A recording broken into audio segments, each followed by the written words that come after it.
Hi. Welcome to part 31 on the Lackawanna Cut-Off. We're going to be doing an interview with Gerry Chrusz once again, who we've talked to in the past, as well as Artie Erdman. So, I'm Chuck Walsh, and we're back again in Johnsonburg to talk to these two gentlemen.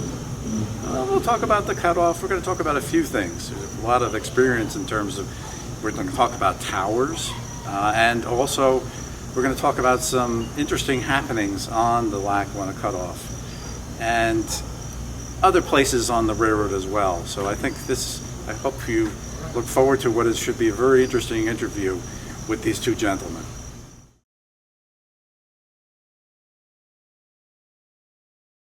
Well, here he is.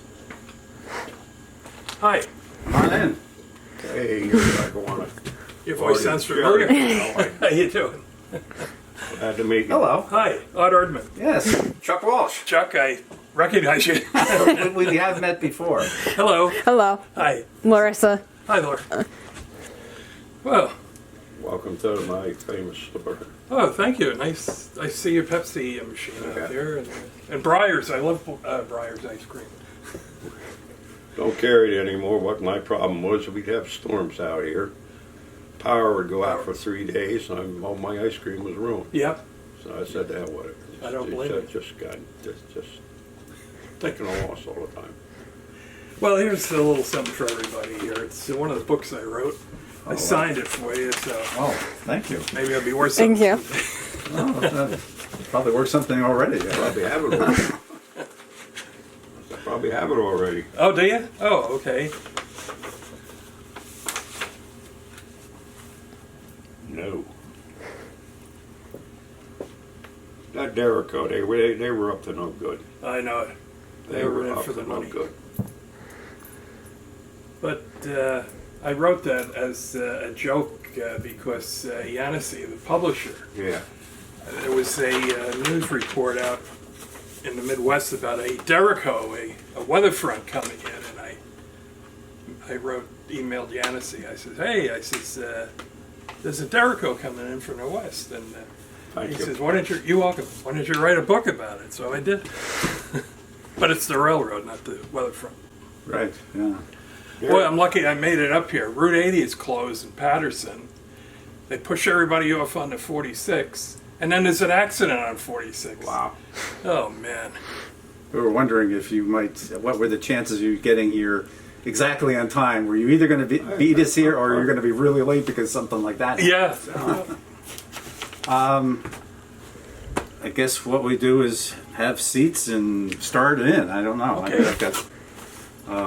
Whenever you're ready. I'm ready. Yeah. This is your home here, Gerry. So you got to Let me point this as where do you want us to be. get in there. Well, you can start out first, Gerry. Give sort of like a brief background on your life, basically from where you were born to today, I guess, and then Art would be the same. Art is okay, and Gerry. I mean, I know Gerry, but you're actually Gerald, but Gerry. it's Gerry with a G or Gerry with a J. I go with a G. You go with a G. Okay. Okay. And I've seen people call you Artie, Art. I know Arthur is a little bit. Artie. Everybody calls me Artie. Well, I'll call you Artie. Okay. No, that's good. Then we're good. I'm Chuck, so we're good. Okay. Start wherever you want and go wherever you want. All right. It's your- My name's Gerry Chrusz. I was born here. I was born in Newton, so I'm a native. I went to school here, a little one-room schoolhouse for three years, and then I went to school up on a highway there, Frelinghuysen Township School, and I went to Blairstown High School. That was the high school for this town. I graduated there in 1966, and had a real good time there. I was active in sports, and I know a lot of people in the Blairstown area from my school days. But I've been here all my life in Johnsonburg. There used to be an agriculture community. The economy was based on the farm and what the price of corn was, what the price of milk was. And it was a railroad town. A A lot of the immigrants, most of them were Italian. They went to work on the railroad. You didn't have to have a car. You walked to work. And we had a track gang here for many, many years into the Erie Lackawanna era. To be the 1960s. In the 1960s on, and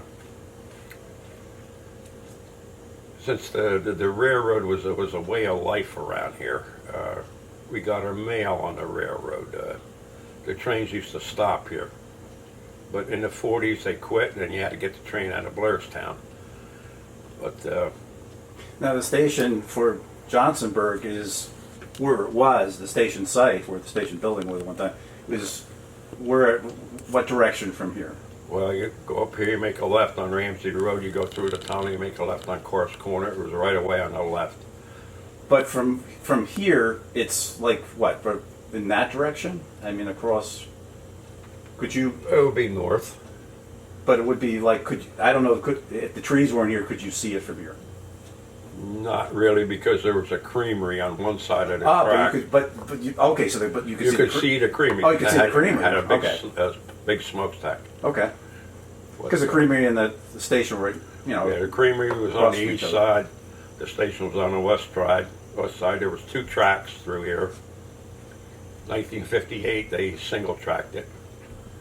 Kept the sidings in, and there was some local business. A farmer would get a carload of feed once in a while, but it was mainly for maintenance. They would put carloads of ties in there when they had a tie program on, and put track equipment in there to get out of the way of the mainline trains. So, but how do you get into? How do you guys end up working for the same employer? I guess is Me, well, I'm a train nut. Always was, always will be. We used to play up there. We used to hang out up there. We got to know all the engineers, the conductors, the track men, the signal men. Just about a mile east of us, there was a passing siding called Greendale. Westbound trains would come and stop and wait for an eastbound train. They'd invite us up in the engine and show us everything, or into the caboose and show us everything. And we were fascinated by all this stuff, and we just loved trains, and we were crazy about them. We'd hear a train pulling up the hill, we'd jump on our bike and ride up there 100 miles an hour and get there just in time to watch it go by. In fact, one of the engineers saw us all the time. He used to throw us off candy. It would be fold up newspaper, candy in it, put a rubber band on, and it was a thrill to get the candy from the engineer, you know. But so at some point though, you end up working for the Erie Lackawanna, Yeah, I which I wound up- see on Artie's. yeah, I was always an extra man. I got hired at 18, and to me it was a dream job. I got to work for the railroad. I enjoyed it so much. First job I had was I posted. In other words, when you post, you learn the job. Was down in Far Hills. They wanted me to be a ticket agent. Then the first job I had was Bernardsville, and I never owned a job outright. I was always on the extra board. So I went from station to station to station. I did work a couple of towers, but I was more involved in the freight end of it. I worked over here in Pennsylvania on the B&P, which is the Bangor and Portland branch. I was in Nazareth for a long time. I didn't own a job. There's something happened to the agent where I went in there and covered the job. For some reason, it never went up for a bid, and I spent a lot of time over there. Artie here was more into the operations. He was in the towers and stuff. But it was a real good time in my life. I mean, I enjoyed it. I did go to college. I would work summers. I would work any kind of time I went home for vacation because they were always short men. And I wasn't there that long. I was there from 1967 to 1974. But I was always part-time, but you could work 7 days a week if you wanted to, because they were short men all the time. I'd work one day here, Monday I'd work one place, Tuesday the next place, Wednesday the next place, Thursday the next place, Friday the next place. And then you work Saturday, Sunday, you got time and a half, so I loved that, you know. And I was single then, I didn't have any commitments or anything, and I'd go anywhere, anytime for them. But the railroad was a brotherhood, you know, you looked out for another. Our mission was to move the freight, move it fast, but move it safely. So we all got together and looked out for one another, and we operated the railroad very well, I thought. Erie Lackawanna was always snake bit, because anytime we were going real well, making money, we'd have a catastrophe. A bridge would fall down, a hurricane would hit, and all the money that we made and saved had to go into repairs because we weren't subsidized, not like the airlines or the interstate highway. I mean, we were competing against these modes of transportation. You know, the bridge falls down on Interstate 80, the state and the federal government run in and you get a new bridge. The railroad bridge is tough, you know, the railroad has to pay for it. So we were always trying, We get ahead and then all of a sudden we get whacked. And okay, I gotta stop. Okay, we got a customer. Got a customer. Okay, so hey, good timing. Now we'll talk to Artie. Same question. I mean, how do you end up working for the EL? Well, I was born in Queens County, New York City. My father was a New York City policeman. And in 1959, we moved out to Hicksville, Long Island.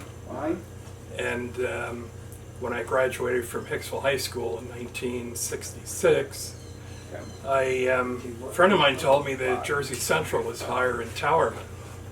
And I thought I wanted to work for the railroad. So I took the train to Penn Station, New York, and I took the subway to Chambers Street, and I had directions on how to get to Liberty Street Ferry Terminal in Jersey City on the CNJ.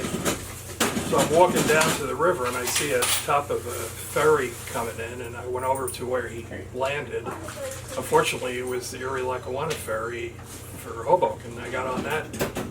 I went up to the tower I saw at the end of the station in Hoboken, Terminal Tower, and I ran into Bob Ford, the yardmaster, and I asked if he knew if they were hiring. And Bob says, yeah, they're hiring towermen. Why don't you go? He gave me directions, and I got hired the same day, May 2nd, 1966. But it was the wrong railroad. It was the wrong railroad, yeah. I got on the wrong ferry. Really? Yep.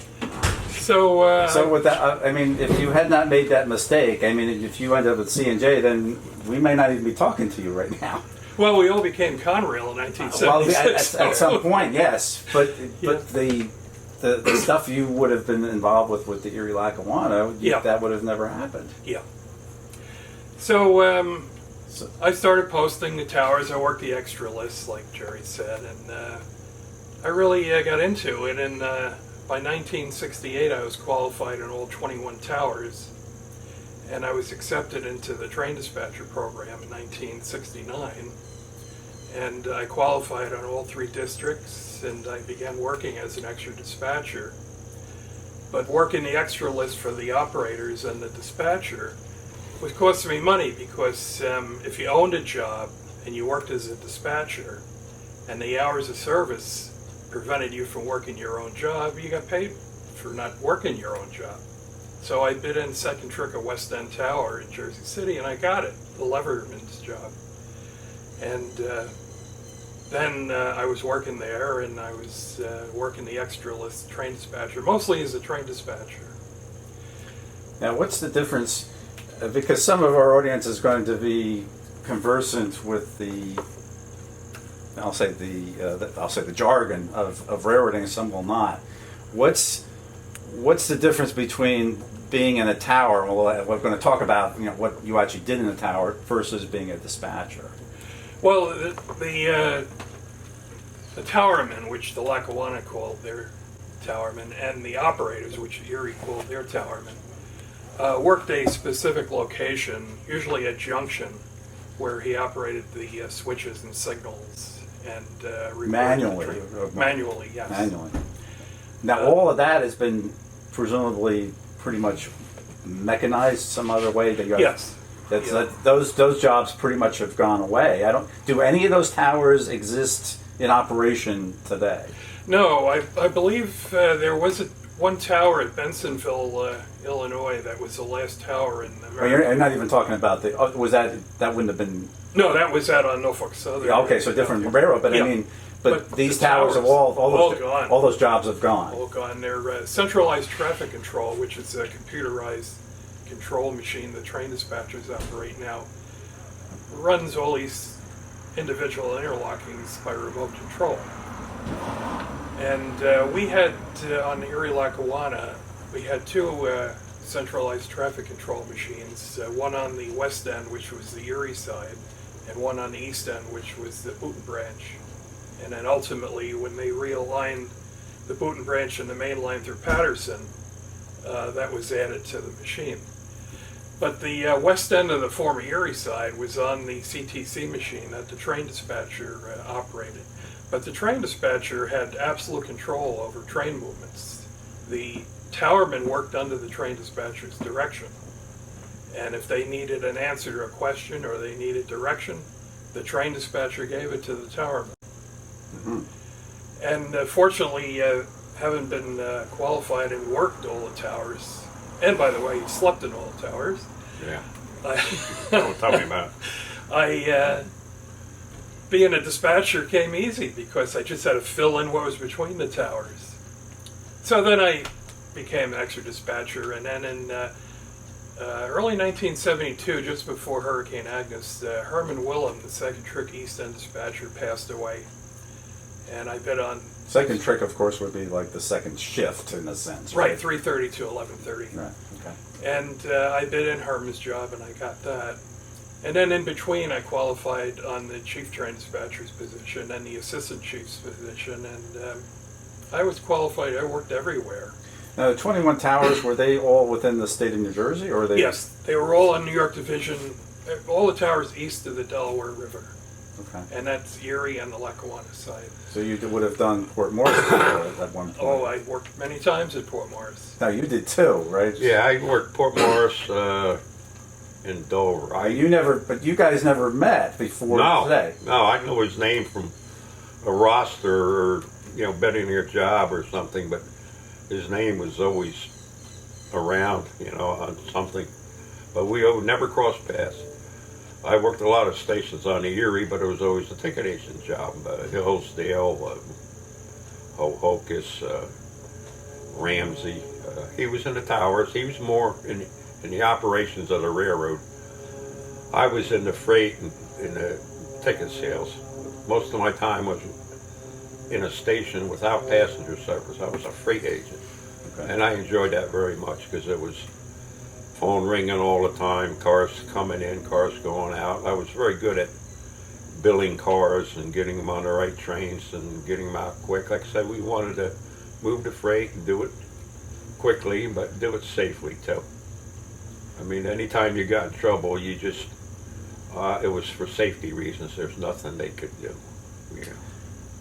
So there's got to be some stories that you guys can tell about working in a tower or working anywhere on the railroad, because things happen.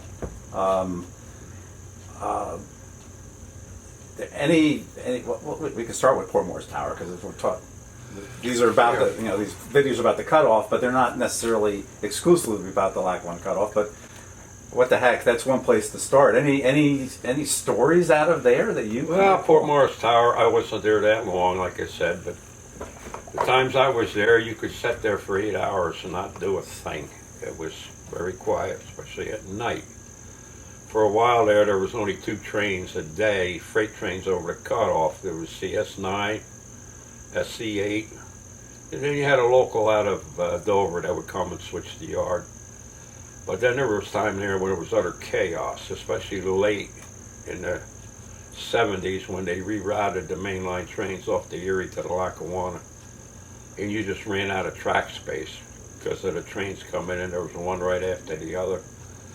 And then we had a CNJ train that would come out of Chester Junction, ES 99 and SC 98 coming out of Scranton. You throw that in the mix, and then if they had a derailment on the Central, all their trains were coming up through Phillipsburg or up from High Bridge, and you know, you had 8 to 10 trains. What are you going to do with them? Well, you only had so many tracks. And like I said, you had to work with the dispatcher to make the railroad fluid again. You just took one train at a time, get them through, then get the other one through. Well, it was really like a microcosm. You were there 8 hours one day, no action. You had 2 trains going, passenger trains from Hoboken to Netcong, and then heading back to Dover. And that was it. And then sometimes there was 300-400 freight cars that had to be sorted out. They just dumped them on you, and it was quite an experience. Artie was probably more adept at handling it than I was, but you know, you just kept your mouth shut, did what the train master said, and you worked with the conductors. The conductors, you don't want to go, you know, the guy's been working for 30, 40 years. He knows the ropes. You listen to him, you know, you tell him to do something. He says, no, let's do it this way. Well, you know, he's doing it by experience. As long as you're doing it safely, it was fine with me. Stories. Funny story. Port Morris Junction, UN Tower. Yeah. Right. On Saturdays, train number 5, the Lake Cities, would be held in Hoboken for the New York Times Sunday edition to be loaded on the train. And he'd come out of Hoboken about half an hour late, and he'd be running to make up time. And I was working second trick at UN Port Morris this one evening, and we had one heck of a thunderstorm. And thunderstorms at Port Morris were interesting because the mountains around you were striated with iron ore, which naturally attracted electricity, and behind the tower was the Jersey Central Power Light substation. So when you sat at Port Morris, you felt like you were sitting in the middle of a bullseye. So You're also literally at the top of the mountain, so you're at the highest on top point. of the mountain, right. Well, on Saturdays, Scranton used to want to run number 5 up the eastbound track at Bell's Bridge. So when it got to Stroudsburg Station, the trucks, it was easy to load the trucks with the newspapers. So the train dispatcher would give the operator at Port Morris a train order for number 5 to run west on the eastbound track from Bell's Bridge to Stroudsburg. So the dispatcher calls me, and I took the order. I took the Form A, which goes with the train order. I strung it up on the hoops.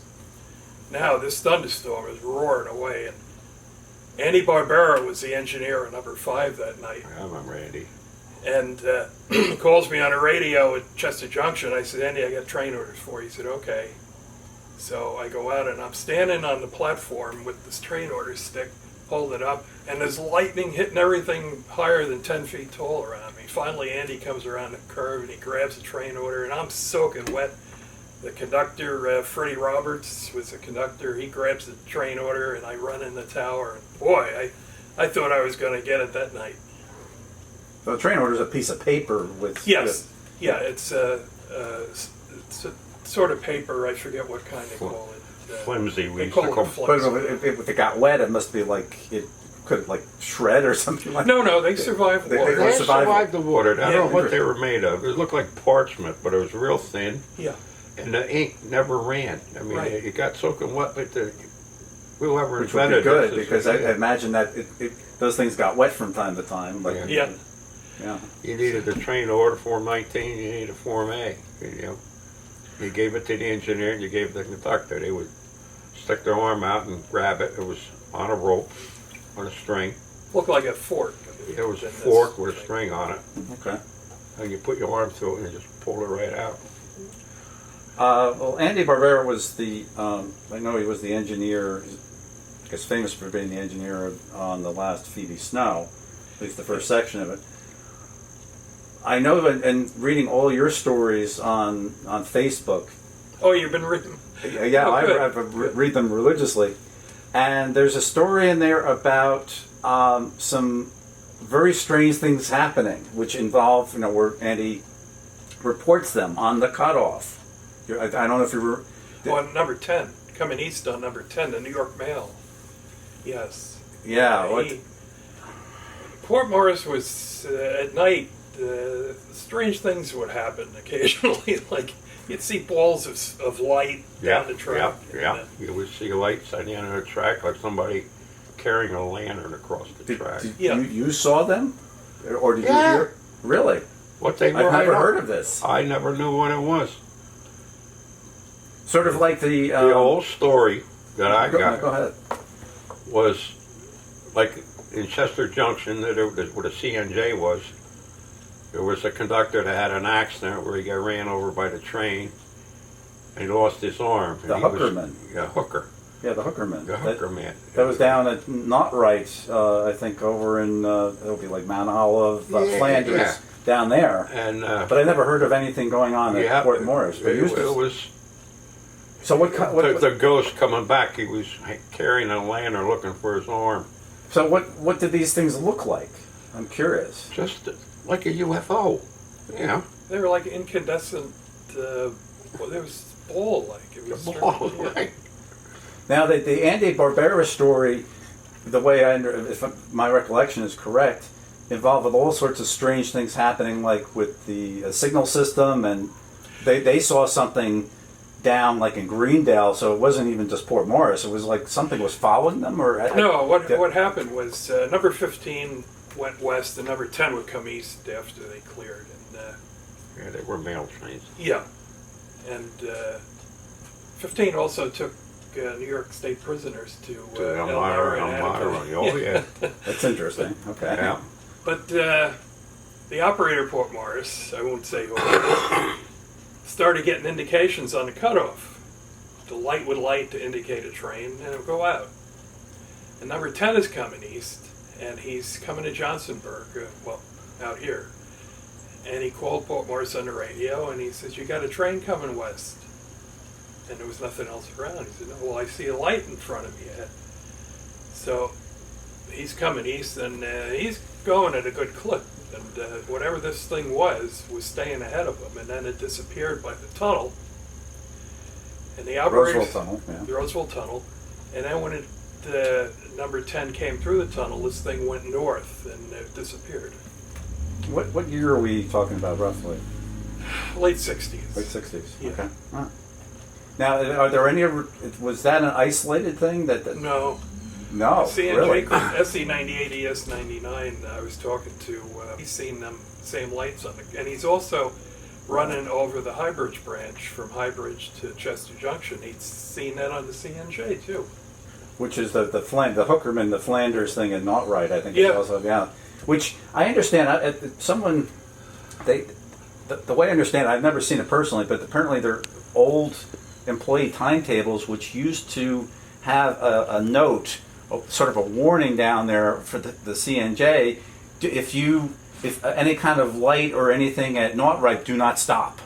Like as if, as if that phenomenon, whatever it was, had been going on for many, many years. It wasn't like this just happened. Yeah. But that's a really, I've never, so you're saying that this happened more than once, maybe multiple times. I would see it, and I was only You would see it. That's part time, But you're sitting. Let's say you're sitting. You're standing in the tower. Sitting in the tower on the second floor. Yeah. And which way? You're looking west. I would look west. Yeah. You'd see a light, look like somebody carrying a flashlight or a lantern. To this day, I don't know what it was. And it would be where would it be? Would it be down track level or would it Track be level.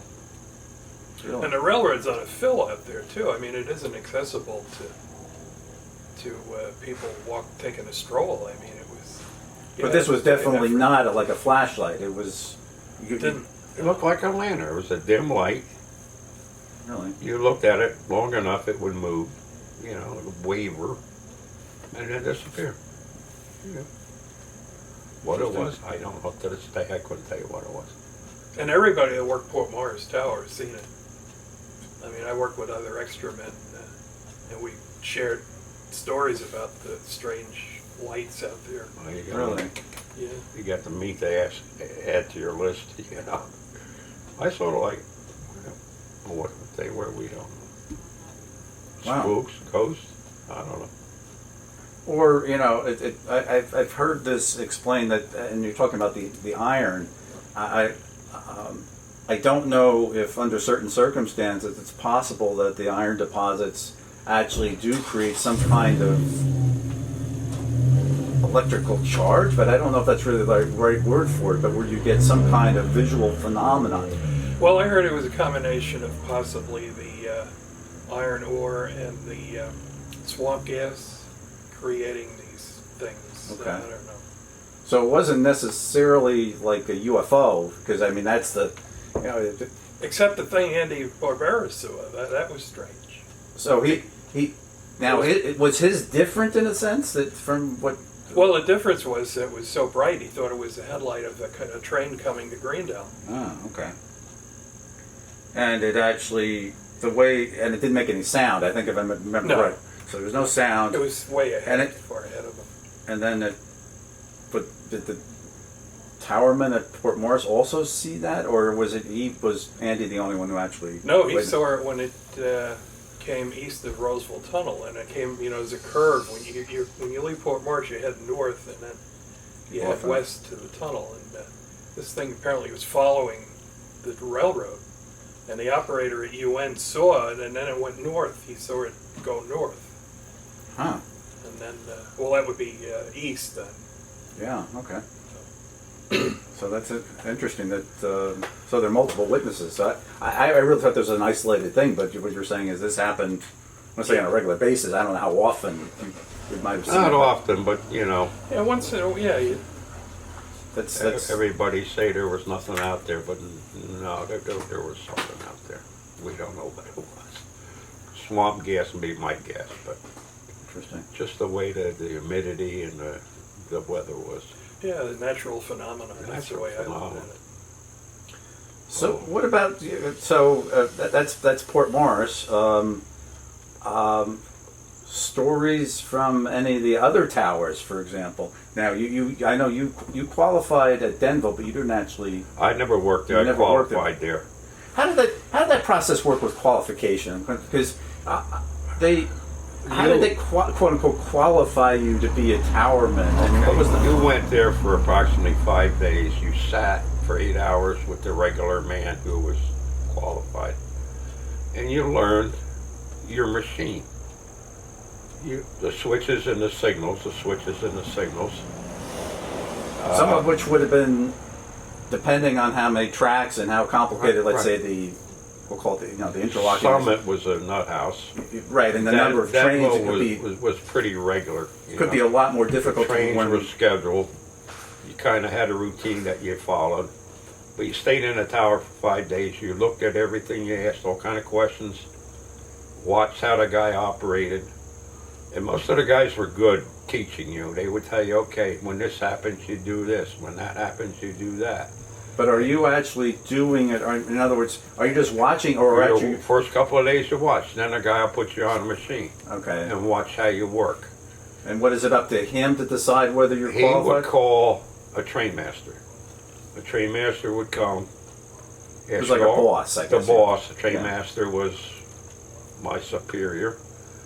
And he would ask you all kind of questions. Do you know this? Do you know that? You know how to do this? You know how to do that? Yeah. And he would qualify you. You were certified to work this tower because you knew the switches, you knew the signals, you knew how the radio worked. Denville was hand-operated crossing gates. They were a pain, but you had to do it for every train. So you really had to be sharp. So this is days before they actually everything would have been automated. Yeah, they had hand-operated crossing gates in Denville, just east of the station there. So how did you, if you were qualified on 21 towers, did you actually have to go through that process every single time, or how did that? Well, because you would have spent a lot of time in training, obviously, to do that. yeah, there was different procedures, whether you were on the Lackawanna side or the Erie side. On the Lackawanna side, the train master came out and he watched you work the rush hour, and if he felt that you were, I'm sorry about that. Yeah, the fly's been kind of annoying us, but If he felt that you were proficient enough to run the plant, he would qualify it by call the chief dispatcher and say, Artie Erdman's qualified at Port Morris, and you were qualified. On the Erie side, you posted, you trained, and when the operator felt you were proficient enough, he would write a note. He'd call the message wire in Hoboken, the YA office, and say, Artie Erdman is qualified at Ridgewood Junction. He signed his name to it, and then you were qualified at Ridgewood Junction. So I went through that on all the towers. I posted. But working the towers, you get to know how these interlocking machines work, and even though they're different types, they're all do the same thing. So by the time I got my 5th or 6th tower, I used to go right through them. it got easier as it Yes. Yeah, okay. And then they sent me to the terminal tower, and I posted there for 90 days, on and off, because I was working all the other towers. And that was a tough nut to crack, but I qualified there. And then ultimately, I bid a job in there, and I worked in the early 70s, the east end of the machine in terminal, 155 lever machine. But you had to be qualified on the entire machine. But I caught on, and I qualified there. And then my last tower was WC Tower in Waldwick. And the only difference there was Ed Nolan, the train master. Yeah, I remember him. Yeah. He came up to qualify me, and he said, "Who's qualifying here?" I said, "I am." And he turned around and walked out of the tower. Oh, why? He said, "You're qualified." So on a given day, I mean, let's say you started. I don't know. We won't necessarily pick anyone in particular, but even though you'd be qualified, there must be a time where when you start, it's still there could be unusual situations that can pop up that you don't anticipate. That, in a sense, you're kind of in a position of, I don't know, what can go wrong in a tower. I guess that's what I'm asking, I think. Yeah, experience really governs your reaction to any given situation. You work, you get a stuck switch. The minute you see it, you can't get the switch, that's removed routes for trains immediately. So you send trains other ways to go around the trouble spot. If you can. If you can, right. Yeah. Otherwise, the maintainer has to go out and get the switch. And, Now, would that happen necessarily, let's say, like in the winter time where you have It could happen ice or anytime, snow, yeah. or it could happen Anytime. anytime. It just all of a sudden, the switch, you can't go out throw of the switch. adjustment, like on a hot day, the steel expands and the switch goes out of adjustment. Uh-huh. And then the maintainer has to go out and readjust it. You get something goes in the switch point. I just wrote a little story about the rats at Grove Street Erie Tower. I caught a big rat in the switch point, and that failed. The switch failed. So it gets stuck in the switch? Yeah, the 90 pounds of air on the switch, the air switches, boom, those things go over, and I got them in the switch point. And but these things, signals won't clear for one reason or another, and you have to determine the route is safe if a switch is involved, or and then you get the dispatcher gives you the authority to tell the train he has permission to proceed by the stop signal from track 2 to track 3 or whatever. So the way I understand it, the philosophy of an interlocking is that the machine would prevent you from doing something really stupid where you end up sending two trains into each other or something like that. Is there any way you can possibly do that in spite of that? Is there, in other words, is it possible to make that kind of mistake where there's something really bad happens? The only way you can do that is if you talk somebody by a stop signal when the interlocking is telling you not to. Uh-huh. it's an interlocking, which means that everything is interlocked. If you don't have the correct combination of switches in, you're not going to get that signal. An electronic plant, you're electronically protected. You got the switch in wrong, you go to clear a signal, the signal will not clear until you... So in a sense, the machine is smarter than the tower man, or at least the tower man is protected in a sense because you can't make that mistake. It was a good fail-safe system. Yeah. You know, it was a good fail. And thank God it's designed that way too. Yeah, the machine is telling you something's wrong. Yeah. You know, you got to look at it, figure it out. It wasn't. You didn't need to be a genius. You just, you know, redo everything, and it'll come. You know, you'll get your signal, but the switch has to be in the right position. Now, some of the stories I know you've told where it's possible that as a towerman, that the information you get, like let's say out of Hoboken, because there were several towers that control the area between the terminal and where the junction with like West End was, Yeah. and so you get, let's say, information from someone else that was wrong. Let's say the wrong train. They tell you train 123 is coming, and it's really train 456. And depending on which way the train's supposed to be routed, you could be given the wrong information and make a mistake, even though it wouldn't be your fault. Correct, technically yeah. speaking. Yeah, when you work in the terminal area, Hoboken Terminal, Grove Street interlocking, and West End, you had to report the trains because you got so many main tracks, and they put a train on track 1. You had to know for sure what the number of that train was, so you sent them the correct route. So there was no margin of error. You know, if they said Montclair on track 1 and it's the Erie train, you got them going the wrong way when you get to West End. Did that ever happen that you're aware of, where you end up with the train going? Yes. What do you do then? Well, there's a number of things. If you got say an Erie train lined up the M&E, you got to back them up, and that's a nightmare trying to do that with all the trains behind them. You got to find a place to put them to back them up. Who takes the rap for that? The guy that lined them wrong when he was acting on information that was given wrong to him. Oh boy! And It's like running an electric train down the booting line. You know? Yeah. Out from under the wire. If the engineer doesn't realize it, he goes out. Then you're in trouble. So then you got to pull in. You have to get somebody to pull them out of there, and Yeah. what a nightmare that must be to get rolled out. Especially if it's like during a busy rush hour. Yeah. Yes. Like you didn't need that kind of thing to happen on top of everything else. It didn't happen that often, but it did happen. Well, the reason why I ask is it's like in the old adage in railroading: if it's possible, it'll happen at least once, right? Yeah. Yeah. If not multiple times. Like a terminal, though, you had to watch your train lights because of the stub end terminal platform tracks all didn't hold the same amount of cars. So working a terminal, the train directors were good. They eyeball a train coming around by the MU shed when they were reported, just to make sure that they got the right call for Grove Street. So if you have let's say the Tom Tabor Express, well, I guess that would be in the afternoon, but a 13 car cars. train, that is not necessarily going to fit into every single track No. in the terminal. No. Or at least you're going to have part of the train sticking out, which could be a problem because it would be blocking. Blocks off on the train. Yeah, which would be a real big problem. Yeah.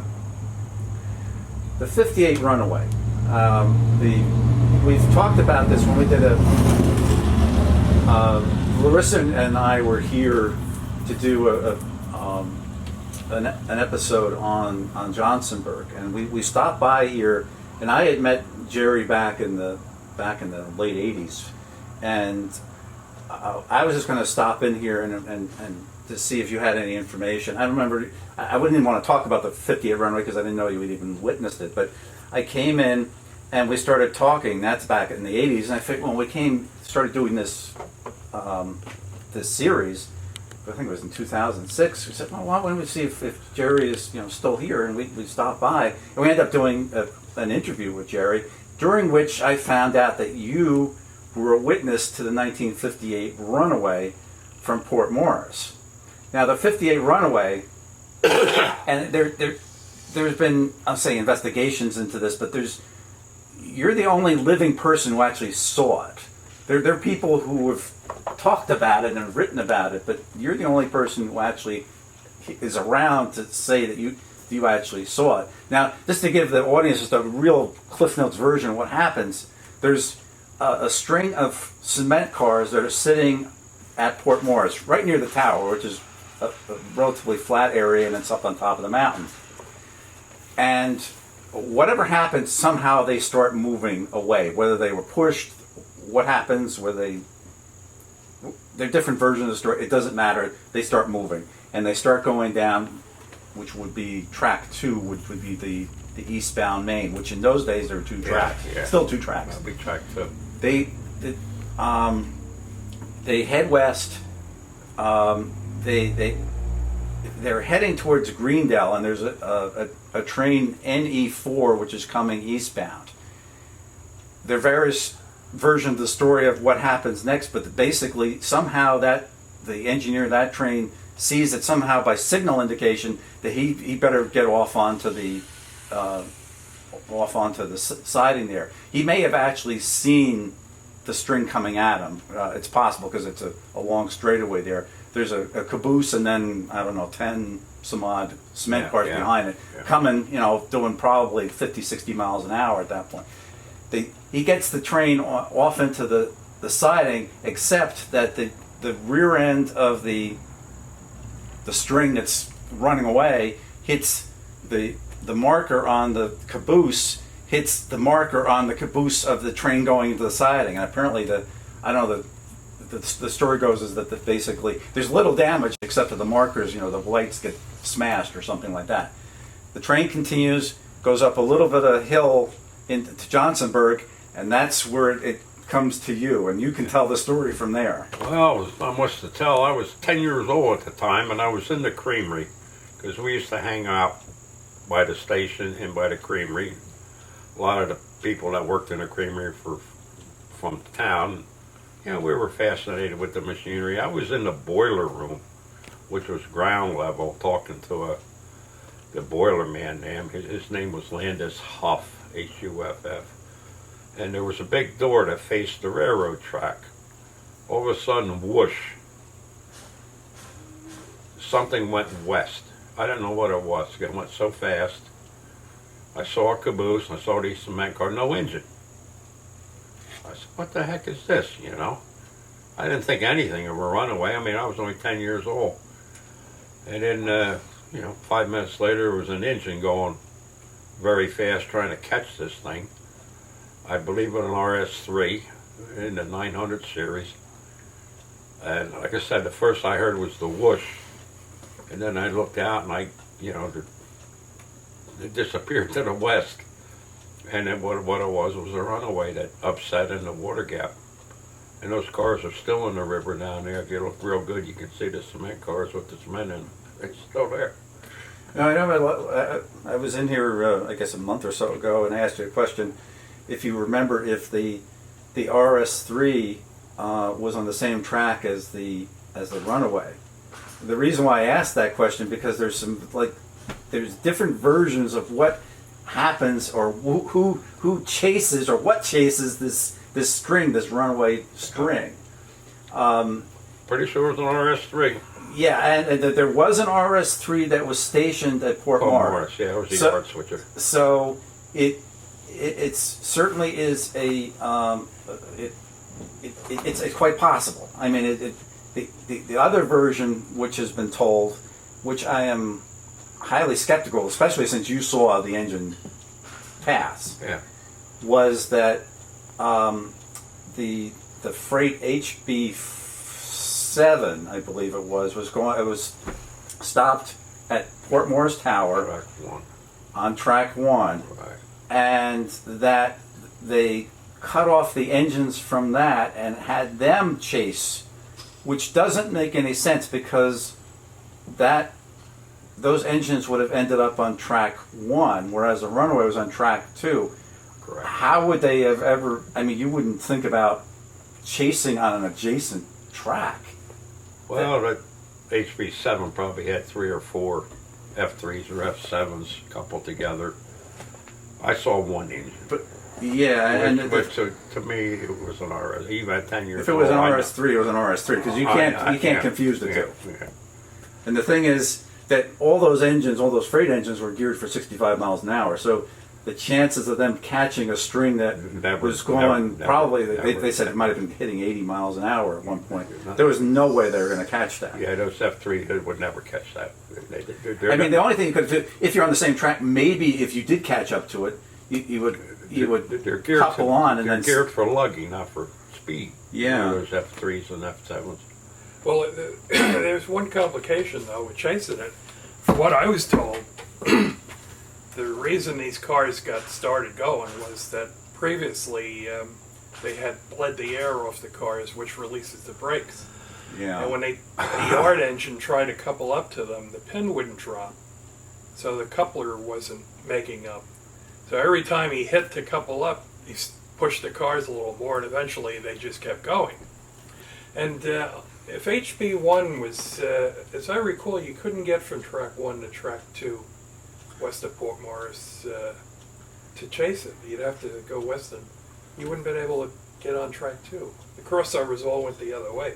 Yeah. Yeah, and That's right. This is the story from Bob Bars, and the only way they could have done it was they would have had to have gone past the switch, backed up, and then done this. But the By way that time, they're at the Slayford Junction. right, I think because and the thing is, if you're saying, I don't know, you said it was 5 minutes, but it could have been Could have been. could have been 3 minutes, could have been This was 60 years ago in my mind. But it's a relatively short period of time. Yeah. That you would think if it was, let's say 5 minutes, just for the sake of argument, that engine had to be fairly readily accessible to do the chase, and still be pretty close to the cars. So either it's the engine that knocked those cars, started it, the whole thing. right, or that engine must be somewhere nearby in the yard and able to get out. I don't believe that they would have. I just find it difficult to believe that they would have uncoupled the engines from HB7, and because also in addition because of the fact you have the switches are just lined in the wrong direction, not meant to do that kind of a switch where they'd be able to get onto the same track. Yeah. I just don't see how that could have possibly happened that way. The only incident I recall where road power went after runaway was in 1966 when the engines, the P-Burger engines, went the other way out of Port Morris. The crew had tied up on track 1, and they were over in the diner, and the engines took off and Going towards Dover. Going towards Dover, yeah. And that collided with 613 under the Salem Street Bridge east of Dover. Archie Spear killed him and a woman, a passenger, I believe, in that train. It was one of the MU trains that got hit, yeah. But I talked to one of the trainmen on that SC8. He says when they got down to Chester Junction, those engines were gone. He says they never seen them. And Bill Ryan, remember Bill Ryan, the first trick man at Dover?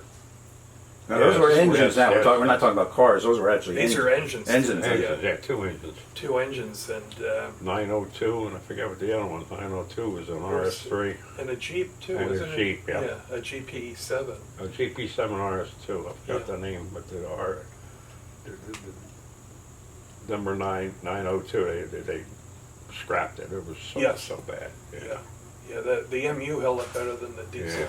I remember because I lived at South Orange, and I remember the MU being towed back, and it was all smashed up. Yeah. But I remember, they towed it past I guess they must have brought it to Hoboken or someplace. We lost a good man that day, that Archie Spear. Archie Spear, yeah. He was getting near retirement age too. And he probably, because there was no way to warn him, or obviously what they. It was on a curve. If he saw anything, it was at the last second. It was too late.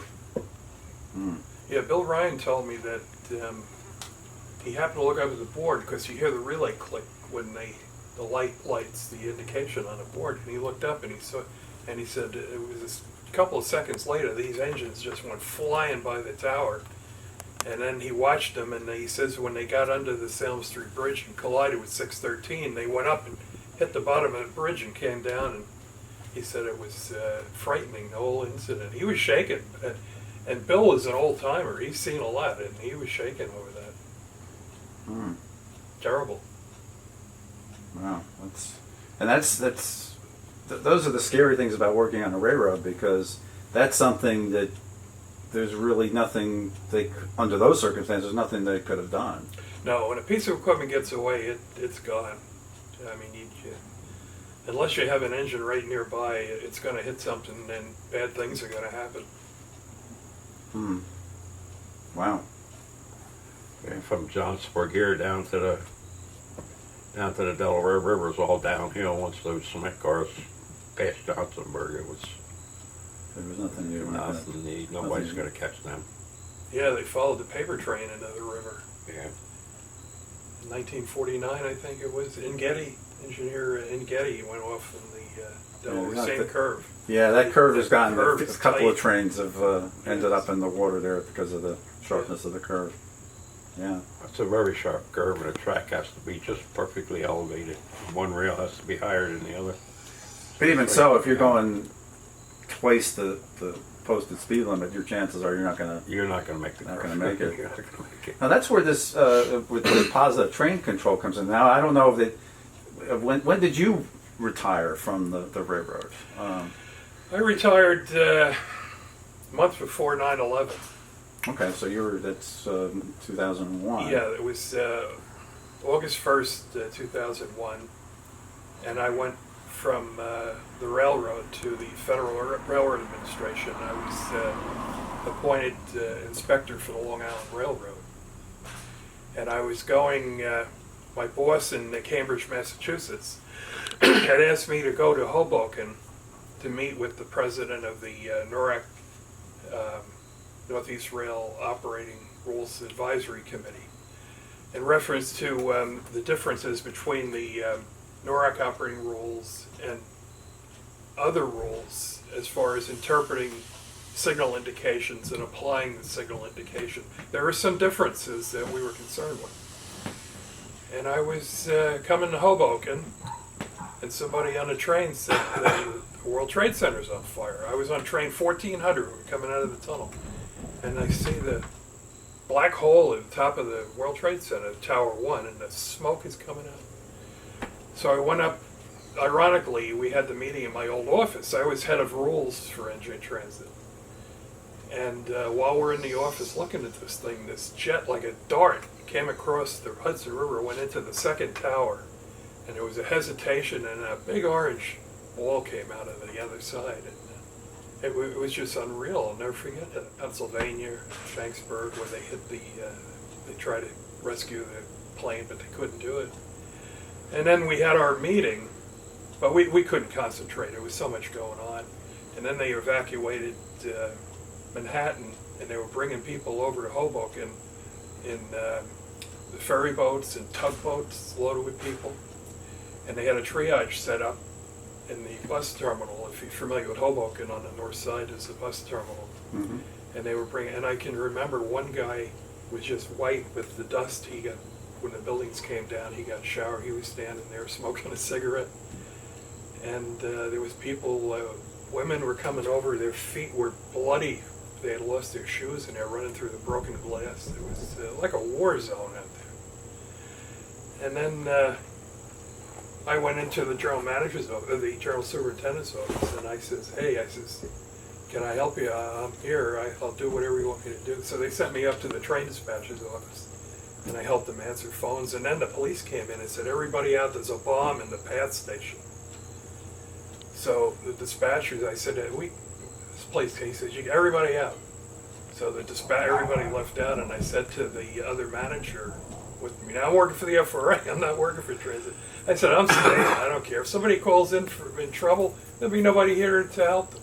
Right. So we stayed. We went out to the dispatchers, and we just monitored everything until they determined that whatever this thing was not a bomb downstairs. But it was just chaos. The whole day was chaos. Now, of course, the PATH station, talking about the PATH station and World Trade Center is pretty much obliterated. Yeah, that was, there was a train in that station there, which they got out of there, but a lot of, it wasn't as bad as I thought though, I was over there. They let us go in there after it, and it was damaged, but it wasn't usable. Right, It wasn't right. destroyed completely.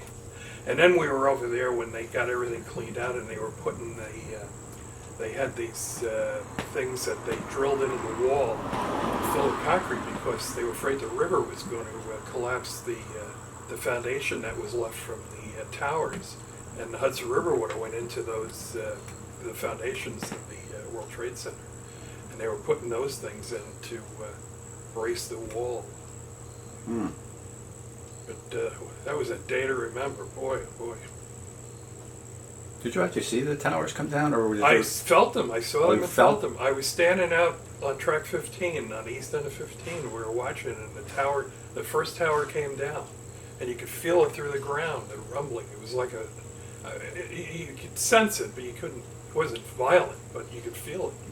And a big cloud of dust came up. Mm.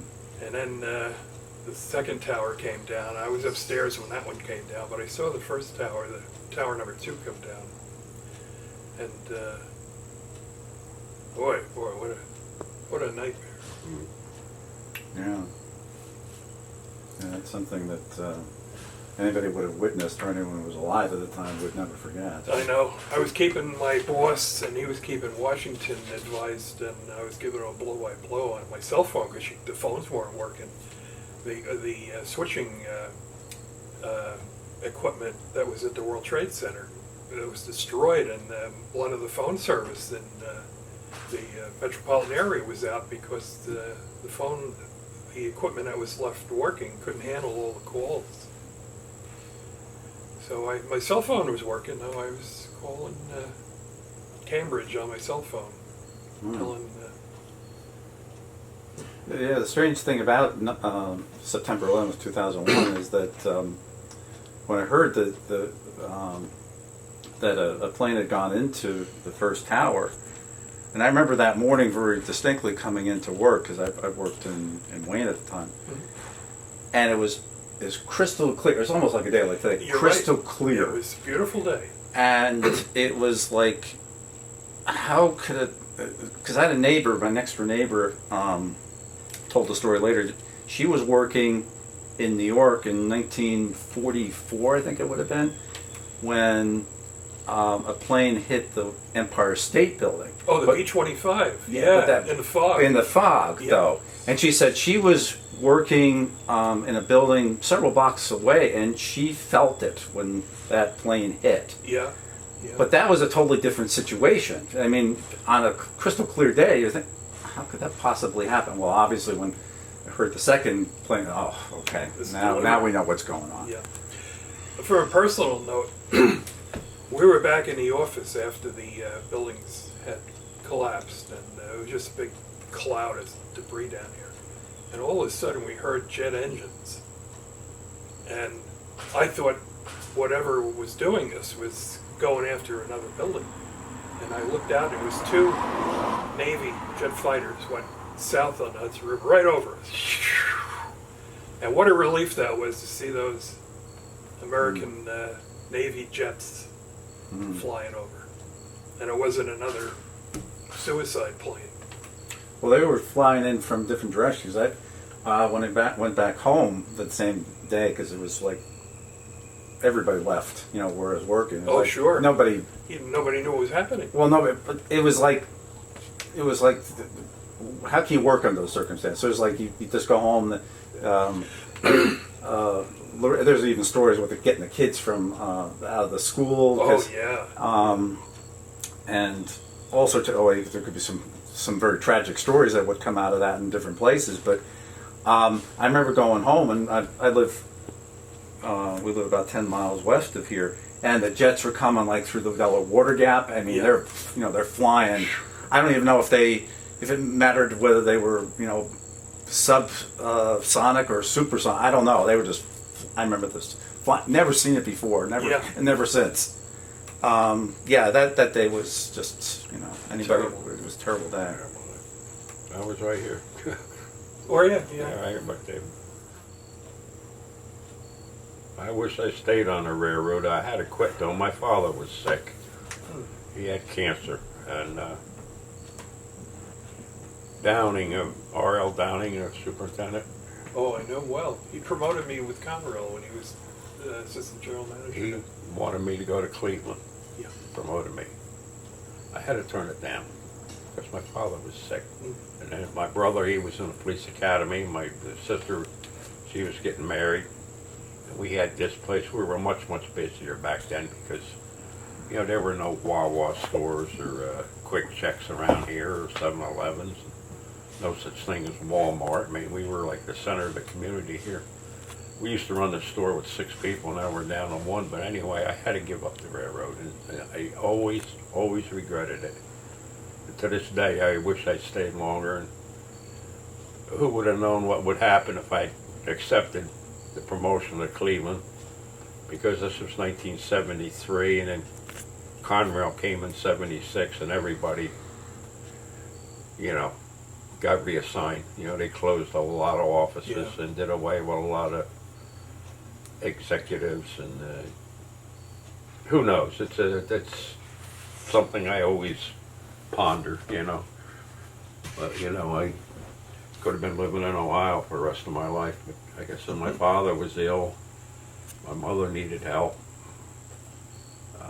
I worked for about 6 months after Dad got sick, but it just got too much for everything, and I had to let something go. And always regretted it because I loved that job. I really loved it. It was like I said, it was a brotherhood. It was a way of life that was nice. You know, you made a lot of friends and a lot of lifelong friends, and a lot of these people are starting to pass away now, and it's so sorry to see them go. I mean, I know Armin Willem, you know, the dispatcher. I worked with him. Yep. I think we called him High and Wide or something. I forget what. No, his name. Norman Reddy. Norman Reddy was High and Wide. Yeah. We played a joke on Norman Reddy one time.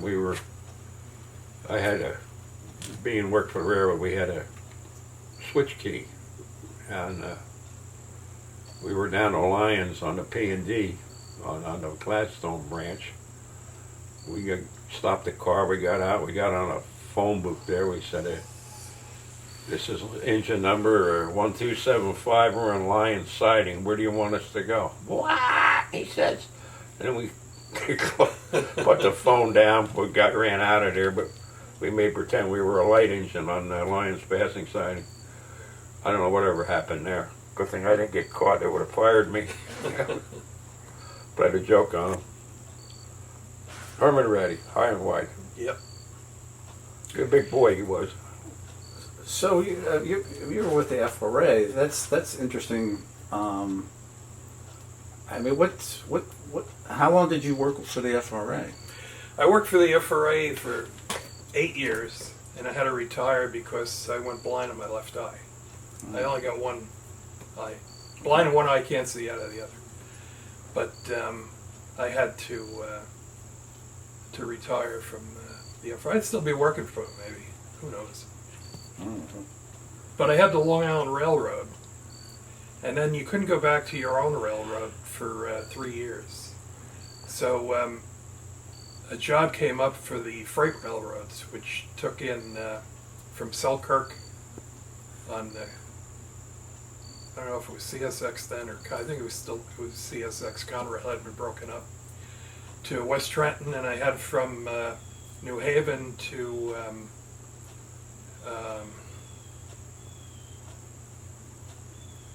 New Haven to Trenton, and I had that, and that was a busy job. There was always something going on in the freight side. And then Transit came up, the inspector from Transit, and they asked me if I would take that, and I did. And I had Amtrak from Pelham Bay to Morrisville, and I had all the transit and PATH. And all the short line railroads in northern New Jersey, I had them too. So what would be your job, I guess, is the question. Well, we'd ride trains, observe the engineers, make sure that they complied with speed restrictions, rules, speed, signal, obeying signal aspects, So it's control. almost like a spot inspection in a sense? Yes. Because obviously you can't be on every train and every day. No. But it's sort of like once in a while you would pop in and you would be, I don't want to say pop in, but you know what I mean, where you wouldn't necessarily announce that you would come. No, it was unannounced inspections, and they word got out you were out there. So I imagine word got around pretty quickly. it too. did, yeah. I've heard them on the radio report that I'm out there, and I'd ride into New York and look around New York and looking for cell phones on control stands. I found a few of them. And that's verboten? That's Yeah. that big accident in California where the engineer was on the cell phone and they hit the Union Pacific Freight head on. That was a result of that. And So what do you do if you find somebody with a cell phone? Do they get written up and I write it up you and get I up in a lot of notify trouble? I notify their supervisor. Uh-huh. And it was kind of ticklish a little bit with transit because some of the engineers I knew, and I'd say get rid of that New cell Jersey phone. Transit? Yeah. Uh-huh. So, and then they'd send me out. I went to a bad accident in Providence, Rhode Island. And I got sent to. We had to investigate where a Metroliner ran over. Not a Metroliner, a Acela ran over a track foreman and a consultant, and that was a bad one. My boss was on the engine of that train. That's why they called me up there.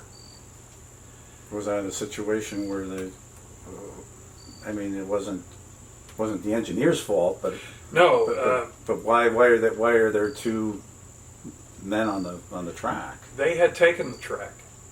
They had an authority to occupy the track. They so- gave it up to the dispatcher, and the dispatcher lined the train. And these guys, for some reason, They hadn't went left. back on the track, Oh, and they got run over. so that's just a miscommunication, I guess. You can get killed on a railroad very easily. Yeah. You Well, especially when trains are going so Very very easy. fast. Yeah. The You Acela hire out, they give you 15 safety books, and you better do what's in the book because there's a reason that rule is there. You know, something happened 100 years ago. You know, how to operate the pencil sharpener, how to operate the fire extinguisher. They want you to do it a certain way, and do it that way because you know it's safety. Yeah, don't jury rig anything because it's going to come back to haunt you. Still, in spite of that, accidents do unfortunately happen. Accidents happen. Yeah. Human error, neglect, maintenance failure. You know, like I said, with the switches, you don't know what's going on a switch. I was in Port Morris once. I'm trying to. What were they doing? Oh, they were running a light engine to Phillipsburg because there was a detour in effect. And instead of running, he had to come to the tower to get a train order. Usually, I would run him down the Peaburg line, but he came to the tower, so I ran him west.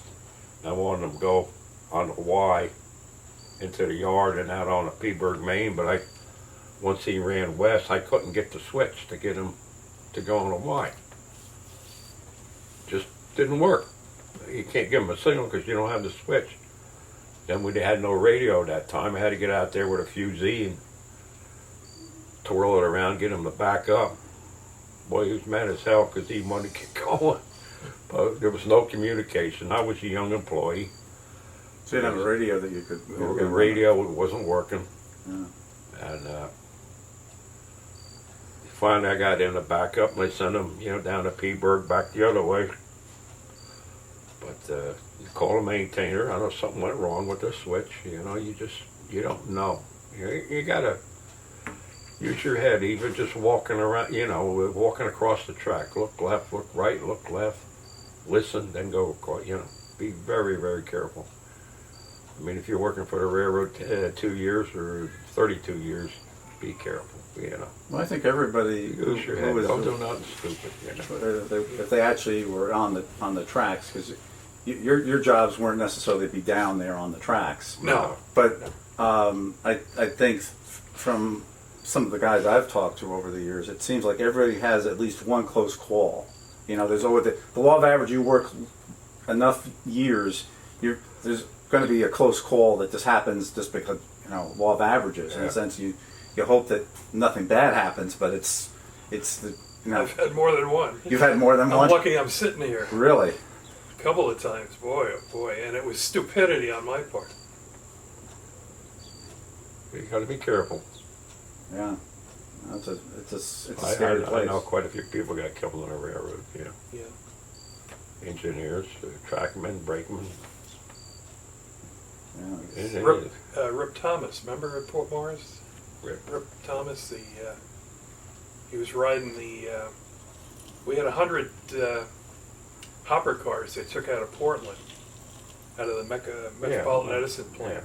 And they were going to Hoboken to be sent out to Copper's Coke in Kearney. They made Coke, which is they use in steel making. And they had gone to the other end of the 100 cars to close the valve on the air line, and they were coming back, and Rip was riding on the steps of the engine, and the kids had thrown one of the middle crossovers. And when they got to it, the engine went right into the side. And Rip got caught between the hoppers and the engine. And he instantly got it. What a shame that night. And it was just vandalism, you know. I mean, Rip was just doing his job. Well, there's the train on wasn't the Erie side that ended up going, because I remember I think I was in college at the time. I'm trying to remember what year that was, where the kids threw the switch, and the train ended up going into like the side of a factory or something. Oh, it's Arriga's in Fairlawn. Yeah. Fairlawn. Okay. Yeah, Marlette Avenue. I know, and the engineer got killed in that. Yeah. Duffy, I think his name was. Because they knew there was a signal which controlled, the indication would have shown that the switch was open, and the kids knew to wait, I think, until the train had passed, and then they threw the switch. Sure. And then That was at Marlette Avenue, the automatic signal right there. Yeah. They knew when he got by the signal and he threw the switch, they wouldn't get any warning. right. Yeah. What a shame. That was a bad one. Yeah.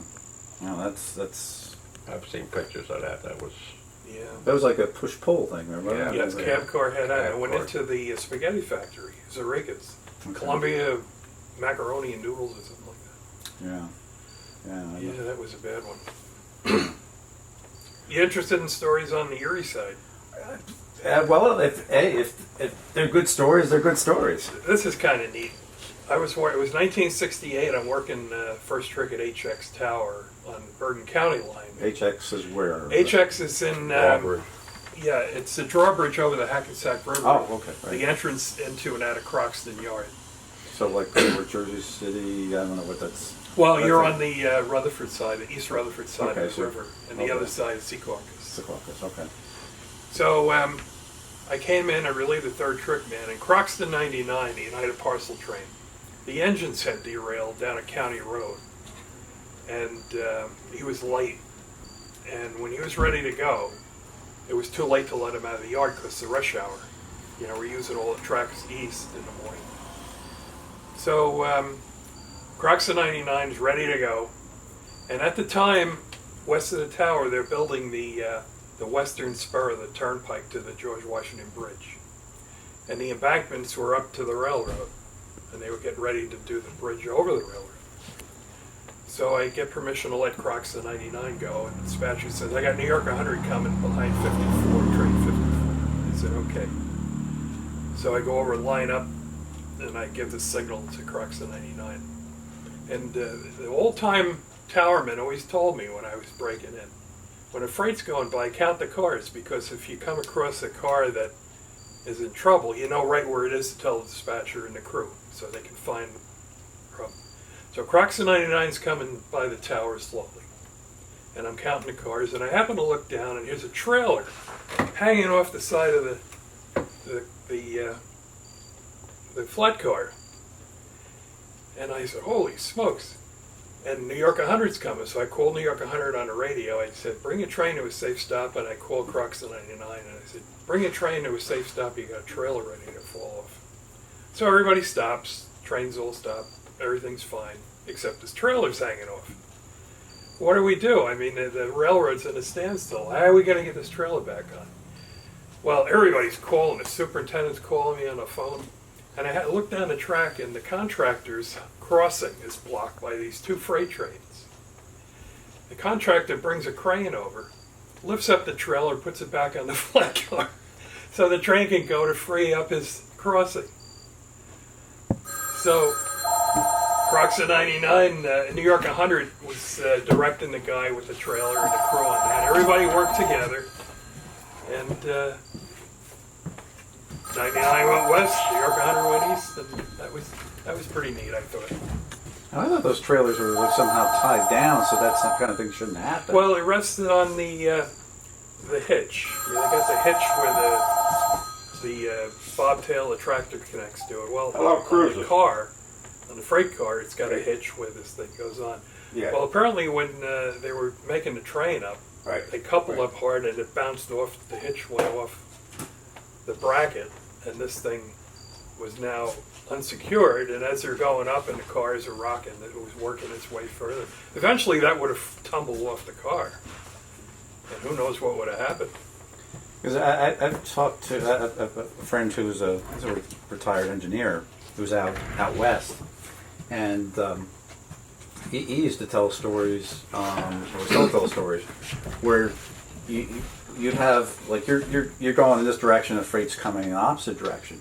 He said you always have to be looking out for something that's hanging off. Yes. And he said at least once he had something come right through whatever it was that was hanging off, come right through the windshield of the locomotive, and he said he dove down, just so you don't get killed. Yes. And that, those kind of things, that's a freakish type of thing, but it's I remember when I was on road days riding with these, particularly in Conrail, on the freight trains. When there was a opposing train coming, the fireman got up and he walked over and stood behind the engineer, just for that reason. For what? In case something was Something hanging off. Oh, okay. And then after they pass, you go back and you sit down. I And had they told me, they said, go stand over by the engineer just in case. I had a problem if I was like Port Morris Tower, for example. If you handing up a train order, metal strapping, like from a lumber car that would have held the lumber in. It was called signo strapping. They would cut it, but they'd let it hang on a car. As the car was moving, it would fall off the car, and this metal strapping would be flying at you because it was hooked onto the center beam. And the strapping, it slit your neck, if you hit you. That was very dangerous. Was a strapping, especially in the door of a boxcar. They had grain doors, which are a piece of cardboard, but it was heavily strapped and nailed in, so the corn and stuff didn't come out. Well, these strappings they would cut to get the corn out, but leave the other end of the straps anchored to the post, and all this heavy strapping would be flying out of a boxcar door. But the worst was the lumber cars, because they were long, and they had to be very careful when a train was passing you, if you were a worker, especially a track worker.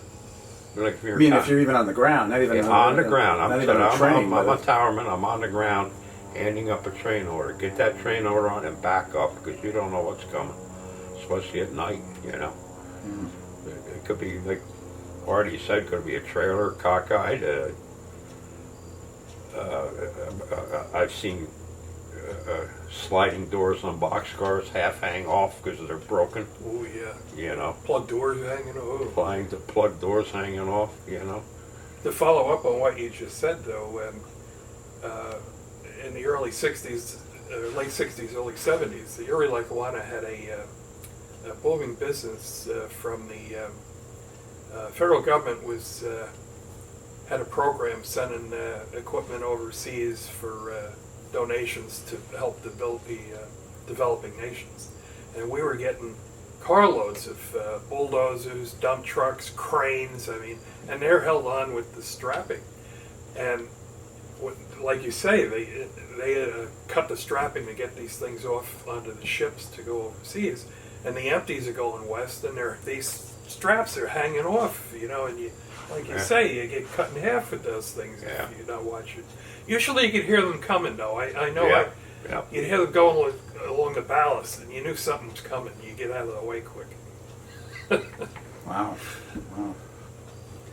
I wanted to talk about Amtrak because I know as we have this interview, we're potentially only a few days away from a vote in Congress that may send a whole bunch of money to Amtrak, and if Amtrak follows through on what they say they're going to do, we may be seeing trains on the Cut-Off in the not too distant future.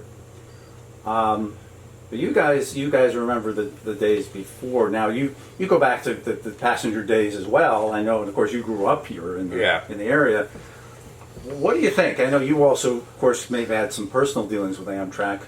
Yes. What do you think is what's going to, if this happens? Of course, that's a big if. But what do you make of the whole Scranton service, and what are your thoughts? I don't even know what to ask you, but it's sort of like a general. What are your thoughts about it? Well, I believe it has potential, and the reason I say that is driving out on Route 80. I wish the service was here now. Which you had some problems getting out. But you're going to cities that really don't have any mass transit type service to the New York metropolitan area. Scranton, Binghamton.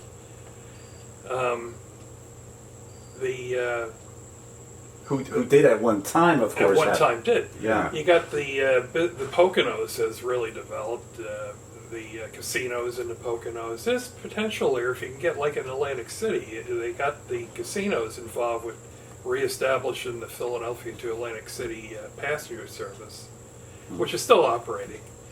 But there's a market for that. There's a market for the commuter. There's, particularly in bad weather, you know, Sure.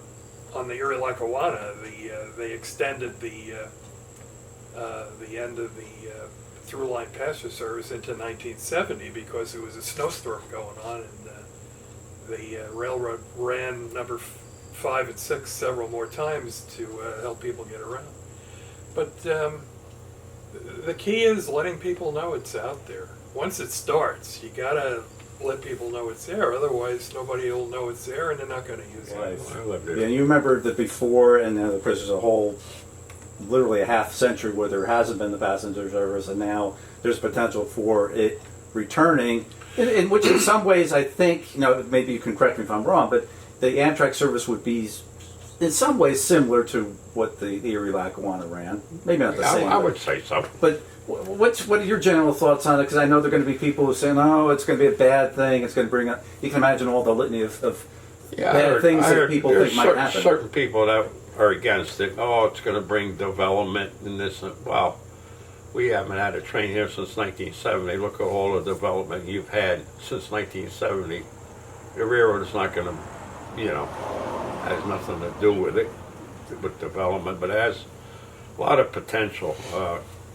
Blairstown, I always thought was a pretty good stop. There was a train at 7:10 in the morning, then there was one a little after 9 o'clock. That was train 6 and train 40, I believe. It was an hour and a half to Hoboken, which isn't bad. Driving now is insane on Route 80, absolutely insane. You take your life Everybody in your hates hands. Route 80. I mean, that's everyone's favorite. There's a lot of big trucks, a lot of lunatic drivers. They go too fast for conditions. That's right. You get on a train, you just sit and you look out the window, read your paper, have a cup of coffee, and it's. Or people not, play with their phones, or yeah, they play actually with can your do phones work. or something. I mean, that's the thing that's changed now. You can actually work as you go along. Yeah. Number 6 to go through here, everybody be in the diner having breakfast in the morning. It was a beautiful breakfast. I remember that. I had it a lot of times. You know, at Dover, you had your breakfast, and the time you got to Dover, you were back in your seat again. Yeah. But that was a nice train, that train 6. I took that train 5 to Chicago. No, that was a nice trip. That one there was a real nice trip. I had the best pot roast I ever had in my life on number 5. Going over the Cut-Off. Yeah. had it. You could cut it with your fork.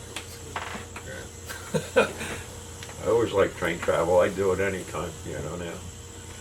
Because this service, it wouldn't be quite like where you're going, let's say, one the long distance trains, because we're talking maybe 100 miles or a little bit more, depending on where you get on and where you get off. But still, it's enough of a ride, and some people are saying, well, it's not going to be as fast as the car, although it'll be close, Well, But in a rush hour, it'd be faster than the car. and probably less stressful, I Yes. would think. Not to mention that instead of nowadays, of course, when you're going back to your days at Erie Lackawanna, the train went to Hoboken. This train will be going into Right Manhattan. out of New York, right? Yes. Yeah.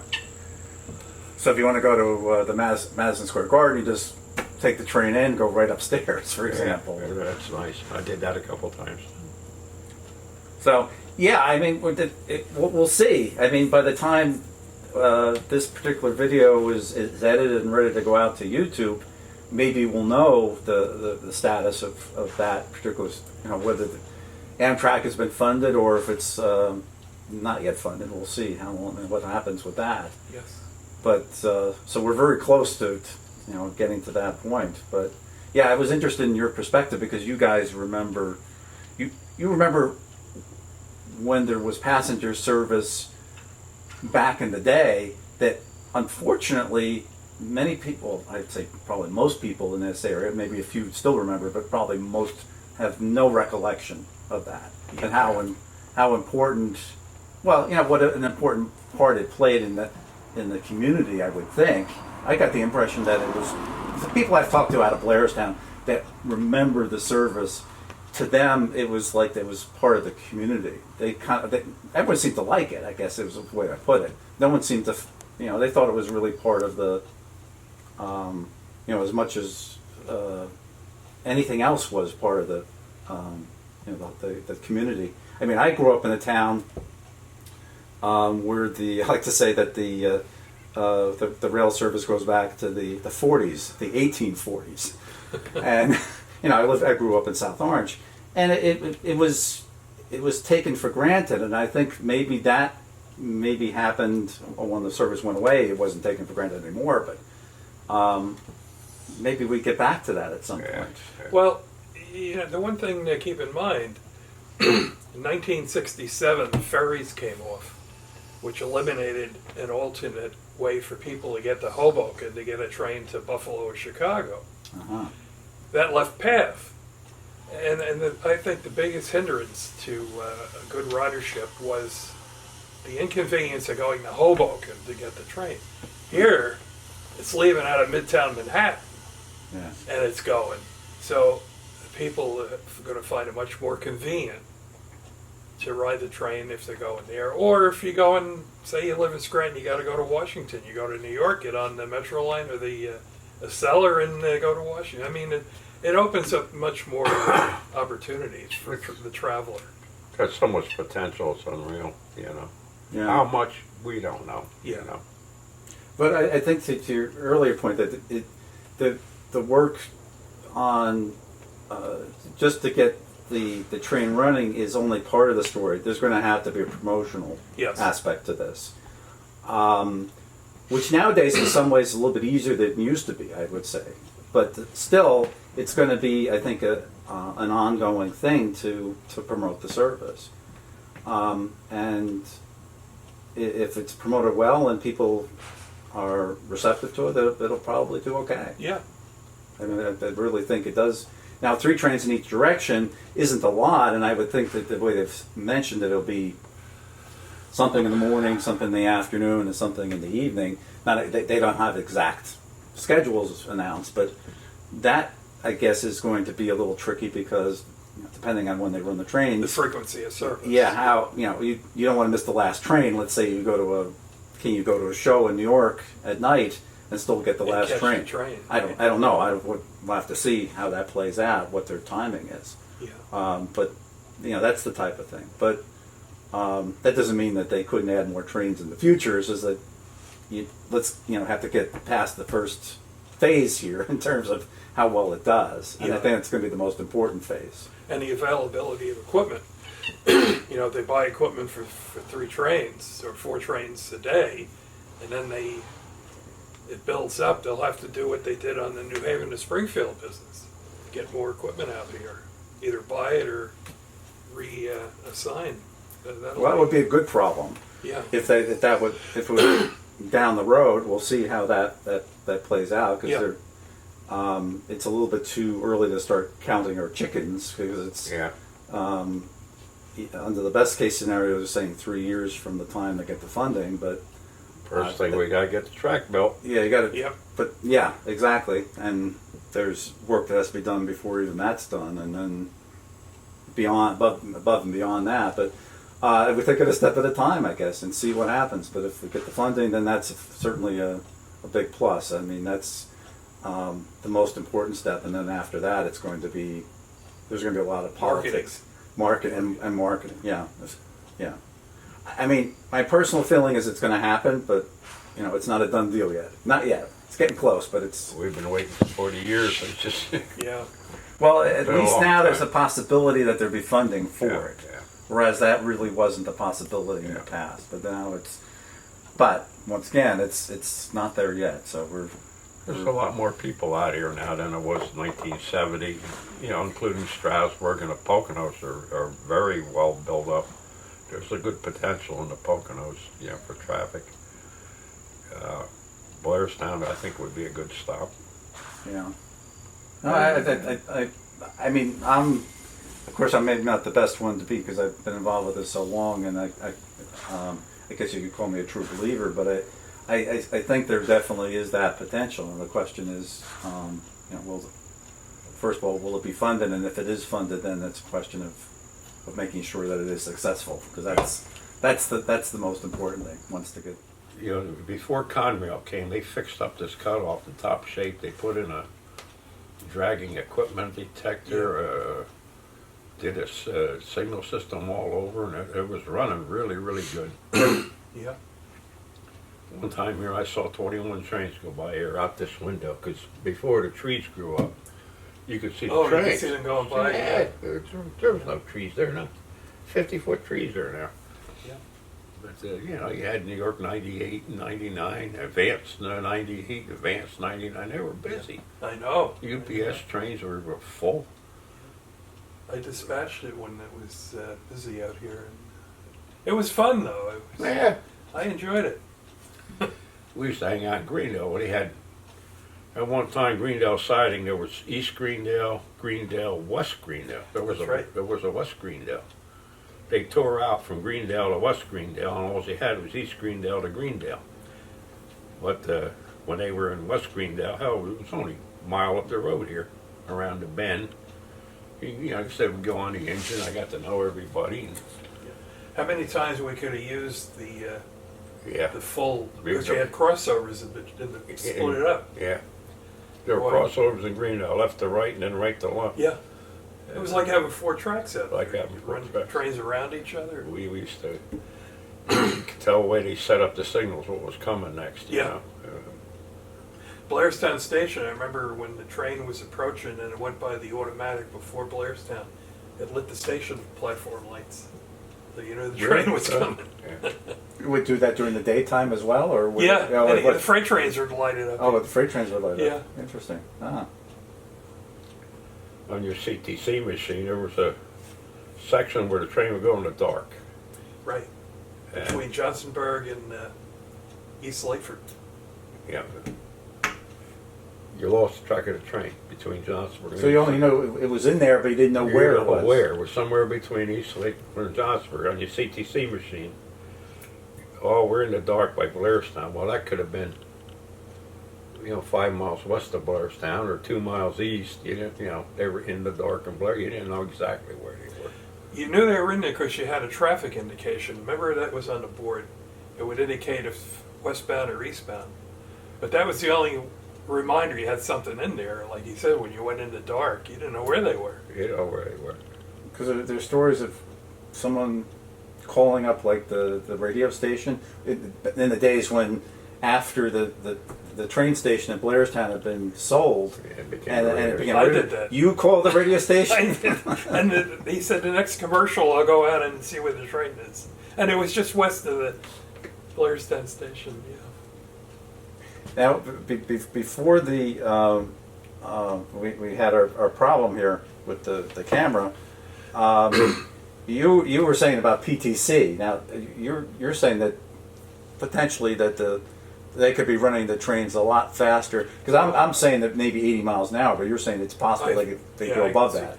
Yeah, with cab signals and PTC, they can run, depending on the class of track, like they could run 100, 120 if they wanted to. No crossings. Well, there's that one here. I don't know what they're going to do about that. Greendale, there will be a crossing, unfortunately. Yeah. So that'll probably be 80. But west of there, I can see them doing 100 at least. Well, I guess we'll see. That's up to Amtrak. I mean, if they rebuild the railroad, then presumably they would be the ones who determine, what they think is a safe running speed. Yeah. And of course, with PTC, there's no problem with point of gap curve. That will go in the river. That'll slow them right down. So no matter what, they can't make a mistake. In a sense. That's Right. It'll Yeah. bring them right down to the 40 miles an hour. I don't care what you were going over here. That's a sharp curve. There was the Lackawanna had plans to tunnel through the mountain there to eliminate that curve, but they never did it. And I suspect there are a couple of reasons why they didn't do that. One may have been the cost, because I think that fell into when it was during World War I. But the other was that one of the scenic highlights of the whole line Was going around. would have been Sure. you've been going through a tunnel through the water gap, Yeah. which, from an operational perspective, would have been an improvement. But I guess maybe from the perspective of the passenger, it may not have been. Yeah. I don't know if that was the reason why they didn't do it, because I believe it would have been like another cutoff starting where this cutoff end at Slateford and continuing up to Gravel Place or someplace Yeah. beyond East Yeah. Stroudsburg. It would have been a totally different line. It would have been, Yeah.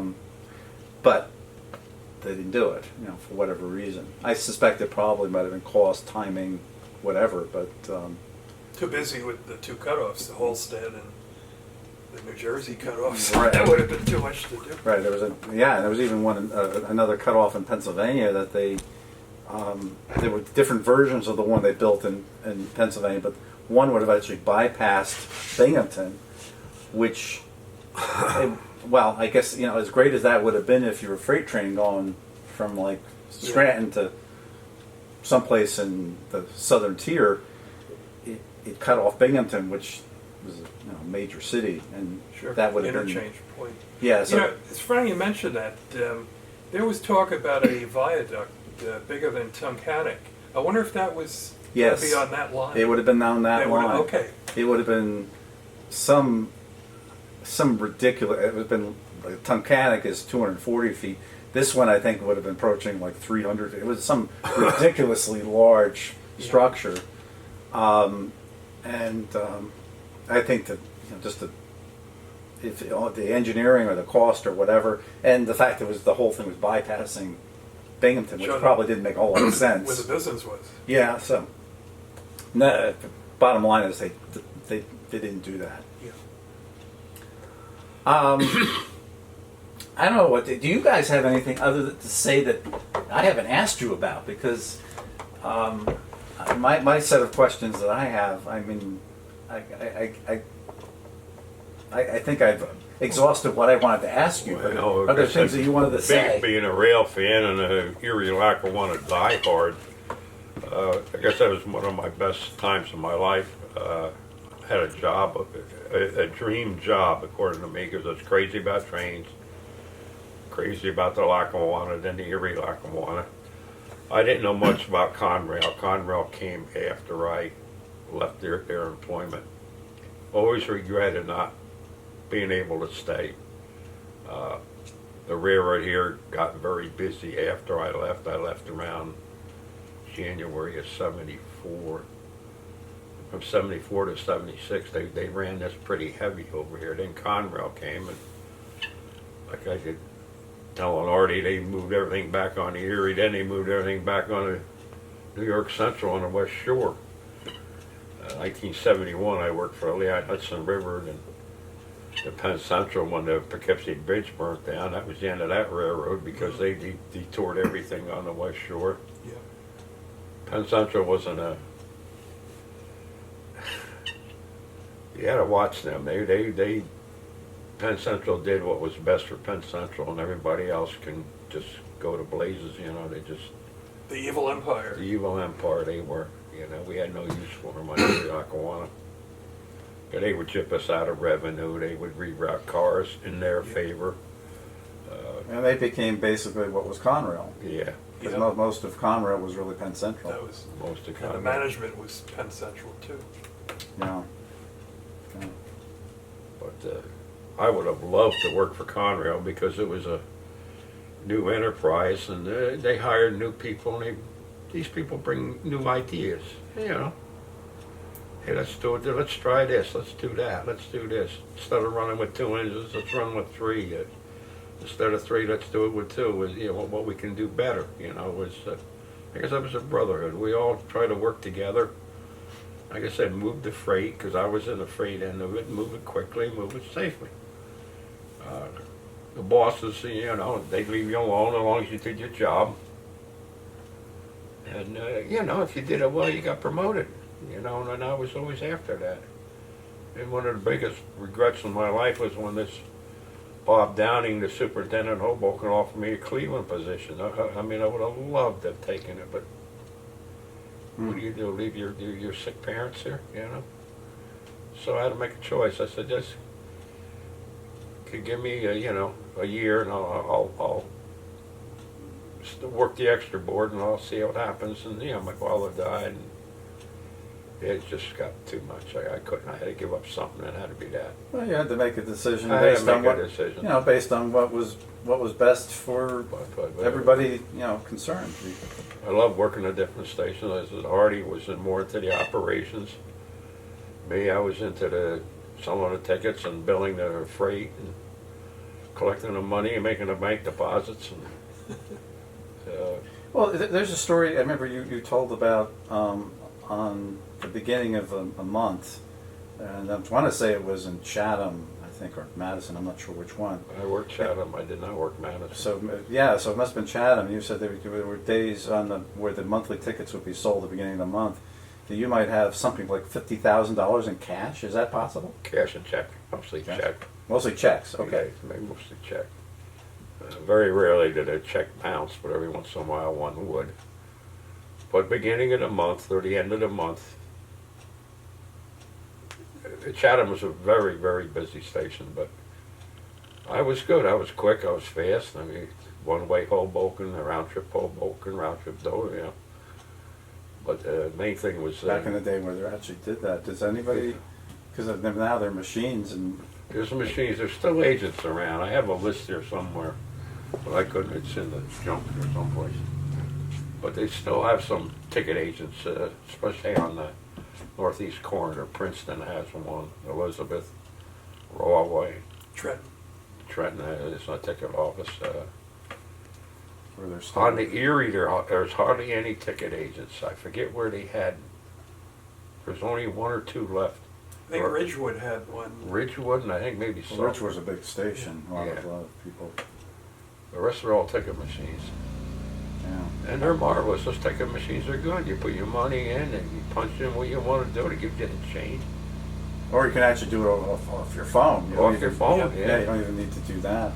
Which I'm told is sometimes a problem because if the conductor or the ticket collector can't get to you and you haven't activated that particular ticket, then you can reuse that for the next time you ride, and then there are people who would kind of, in a sense, skirt the issue. Like if you bought your ticket, like in the old days, you bought your ticket, and you know, I would think almost 99.9% of the time that ticket got collected.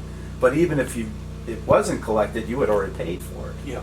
But nowadays, it's possible that you in a sense have it ready, but you don't necessarily have to use it if it doesn't get collected. You know, The money never went into the account. yeah. So it's a different world now. You know, you mentioned at the beginning of the month, I remember the agent at Summit at the beginning of the month. He was handling so much money, he had a garbage can next to the desk. He pushed the money into the garbage can because it was just Summit was the busiest station on Erie Lackawanna. fill up the garbage can. They with had money. two tricks there. They had a Yeah. morning and an afternoon. Yeah. Summit was the busiest station. So somebody had to bring that all to the bank and count it, or You what? had to count that. You had to. Oh, yeah. You had To the penny. To the Or else, penny. It came out of your high. yeah. Jack Coates would be. Oh, I Thank remember you. him. He's still living. No. I think he is. He lives up in Wow. Albany. No kidding. Yeah. Wow. I'm in touch with his son, Wes. Yeah, Wesley. Yeah, I know well, Wesley. He's got a. He was with Amtrak for a while. Yeah, he was a power dispatcher when I Yes. was there. Yep. I get an email from him every once in a while. As far as I know, John Coates still alive. Wow. He must be close to 100. Had to be. He rode around an orange Volkswagen Beetle. I remember that. Yeah. John Coates was the auditor. He would come in your station. Let me see your books. Count the tickets. He can get a batch of tickets, put up to his ear and flip it with his finger. Oh, there's 91 tickets here. Sure as hell there were 91 tickets. He had this knack, I don't know what it was. He'd flip the tickets, he could count them by flipping them. And he would go over your books, and if you were short or over, and, you know, make sure everything was above board. So they weren't you weren't Cheating. embezzling, off the top. skimming money. Yeah. What some of these yo-yos, the agents would do, they'd have a stack of tickets in your ticket file. Instead of selling off the top, you sell off the bottom. Okay? They take this money, go to the racetrack, and lose it. Now, as your ticket stock goes down, hey, you got to account for these 20 tickets that are missing that you sold out of order. Now the music, you know, the music comes due now. So you either got to put the money back in to cover those tickets. So there's all kind of tricks these guys. That's why you had auditors, you know. And Jack would show up with a Erie Lackawanna policeman with him, and you knew that the goods, they got the goods on you. Oh, wow. But that was a trick. They would sell out of the bottom of the stack. So when Jack came to audit, you know, he'd get the numbers off the tickets. You know, one way Morristown, one way Dover, one way Denville. They all tickets all had numbers. And that's how you did your accounting. I mean, tickets you sold, how much money you collected, that's what your deposit is. 99% of the agents were above board, but there were some guys that Yep. tried to skirt the system. And you're going to get caught. You're going to get caught. Sooner or later. Don't Yes. do it. You're going to get caught. Like I said, they would sell. It might take 6 months to get down to the bottom of that thing of tickets. But Jack would, you know, if he suspected anything, he would order from down up rather than up down. You know. Because he probably, you know, he'd seen all the tricks. So Hey, you don't want to. If you were legit, you had nothing to worry about. He'd come in on my order me a couple times. You know, I was in Bernardsville for quite a while. I mean, he could tell if I'm off by 2 cents. I mean, yeah, that's how good he was.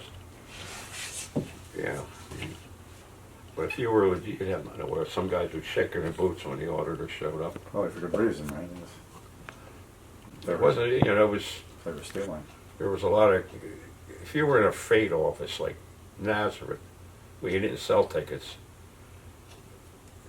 I mean, checks would come in. I deposited 50, 60,000 in one day from checks coming in from custom, paying for free. You know, sending out cement cars. Okay, so it, and there was a difference. You had, if you were in a station, you had a station number for freight and a station number for passenger revenue. Don't confuse the two. And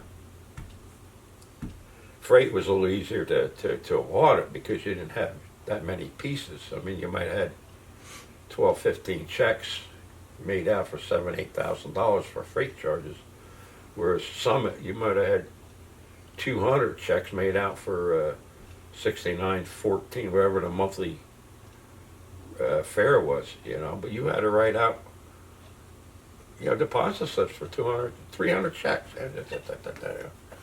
Half your time was selling tickets, the other half was doing accounting work. But it's an interesting job. I loved it. The more you stayed, the better you got at it. Yeah, that makes sense. You get practice makes perfect. And you had to go to the bank across the street. Make your deposit. You give them the money. They give you a cashier's check back, and then you send all these checks in to Hoboken.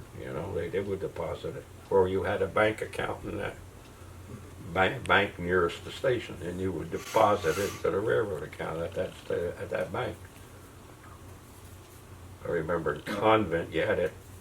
There was no bank near Convent station. I worked there quite a while. You had to get on a train, go to Madison. They had a office in the station, a branch office. Make your deposit there, then take the train back to Convent.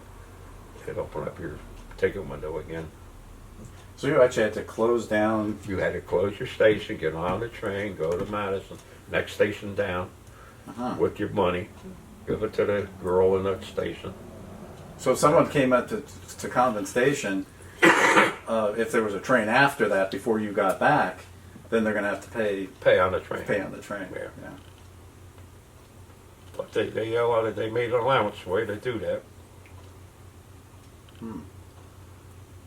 I remember a friend and I, we went, wanted to go to the end of the Gladstone branch, and we went to the ticket window. It was at Mountain Station, South Orange, and there was a young guy who was the agent, and it was like in the afternoon, early afternoon, so there was nobody there.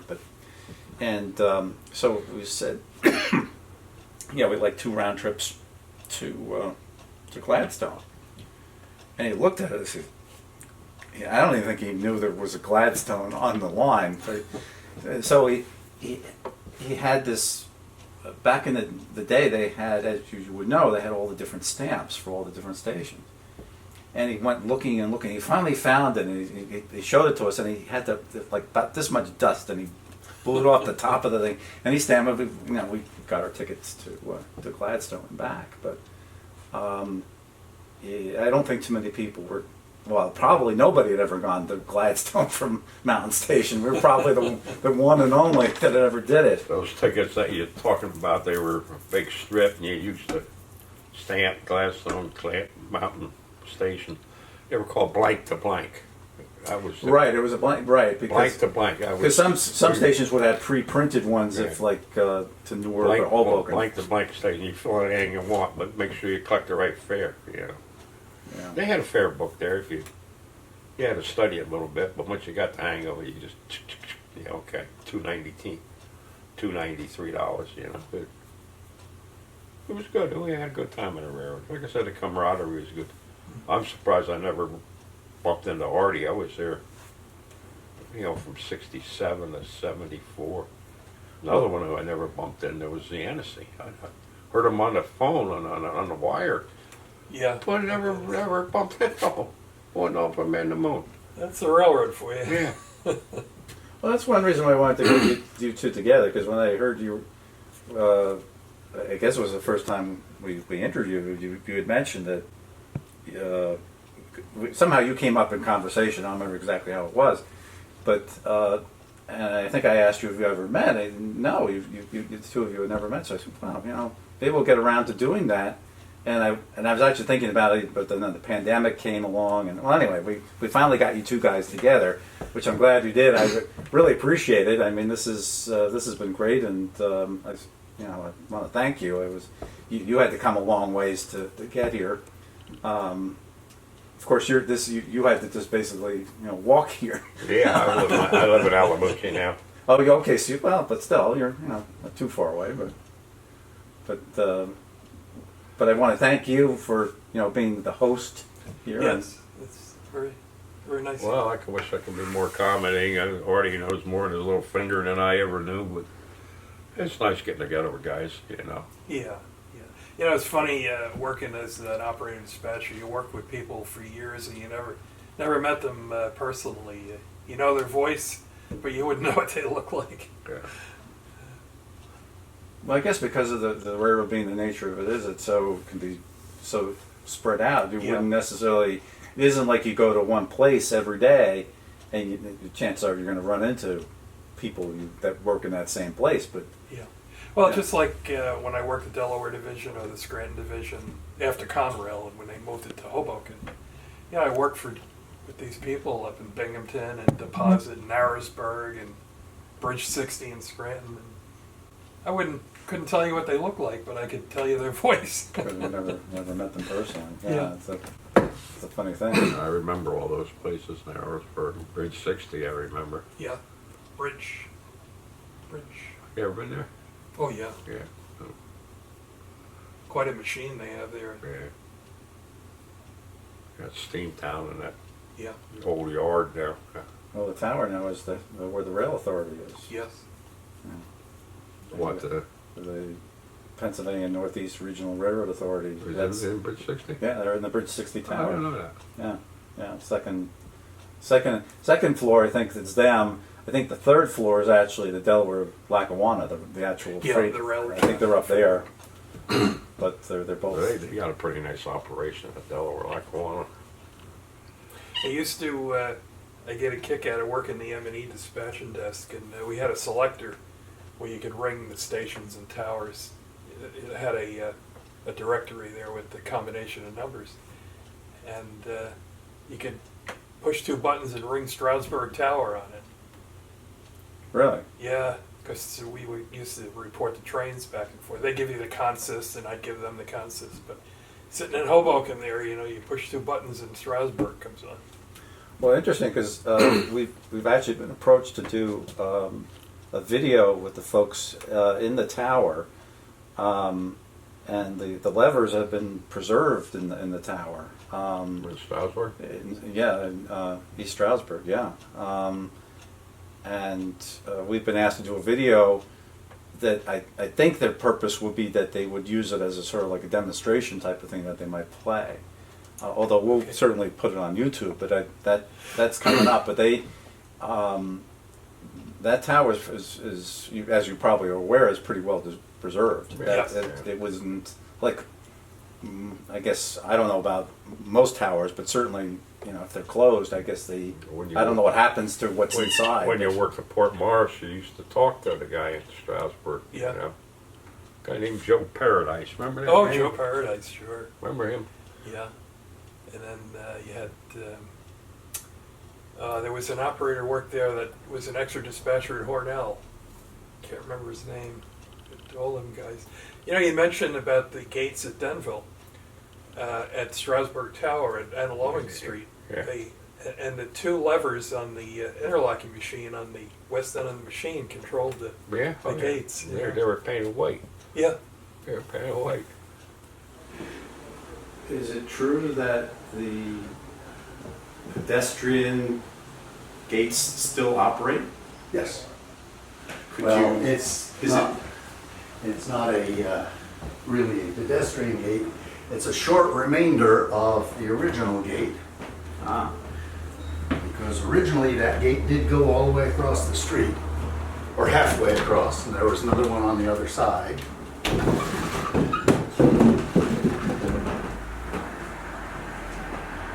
First one to make sure there's no people involved. I did knock the head.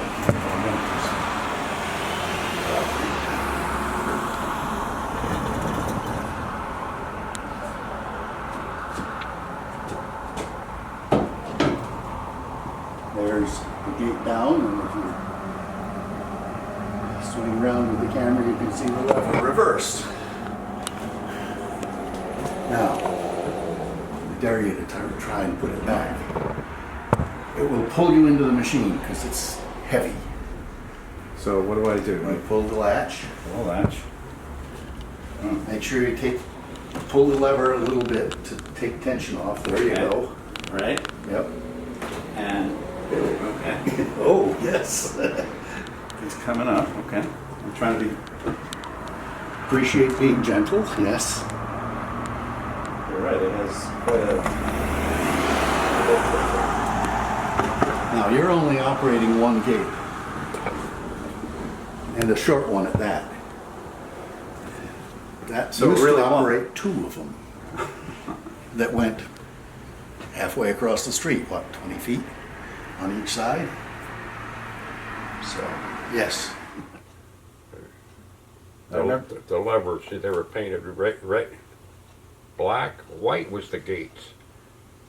The lever, the whole So they're color coded? color coded. Yeah, they were color coded. Red was signal, black was switches. Red was signal, Yeah. black was switches, white were the, Green was traffic, yellow was electric locks. yeah.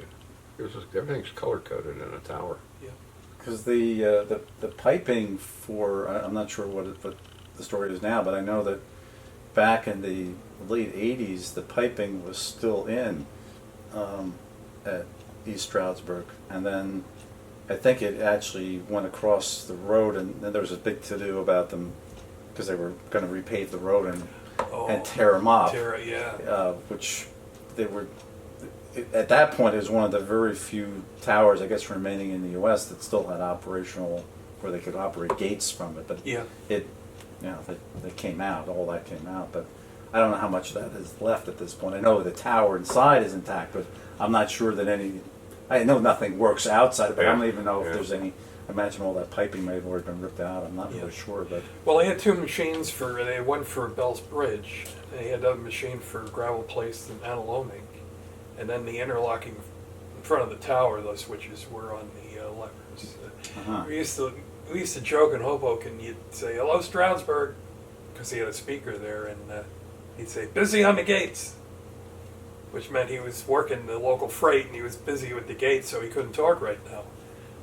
So Okay. he'd say, "Busy on the gates." But what do you do? I mean, if you're as a towerman, you just lower the gates, and that's what you do. You have to wait for the train to pass. I mean, Yeah, yeah. so you're not really busy, right? I mean, No, but you never let anything divert your attention from the gates. Uh-huh. So if the drill's coming and you're waiting to put the gates down and they call you, you don't want to divert your attention from the gates. Oh, but Same thing in Denville. You never. okay. So I was assuming that once you put the gates down, you're good until the train has left. But you're yeah. saying before you're waiting to put the To gates put them down. Ah, that's right, different. To Okay. drop them.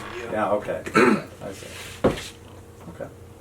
Sometimes those gates in Denver, boy, you had to really yank on the lever, get them Oh, down. they would. Yeah, and if you went to, you'd go over and put them back up. You had to be careful. Yeah. I used to hold my hand, so I couldn't do that. Yeah.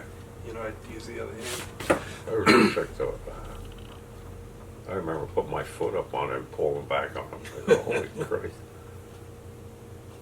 I still remember this is Hollywood, of course, though, but the movie, which I'm sure both of you have seen, The Train, where they're in the tower.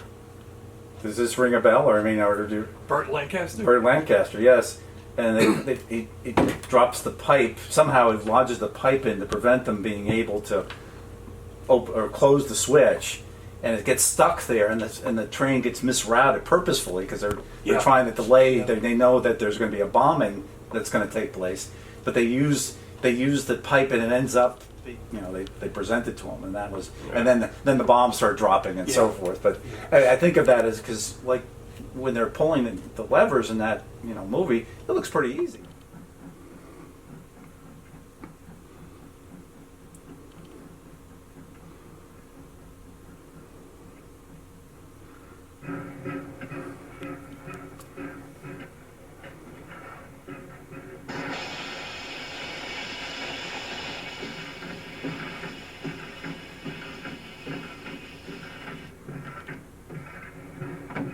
Hey, you! You quick! What? You did that. The steam is released and the engine blows up. Which do you want? You did it on purpose. What is this?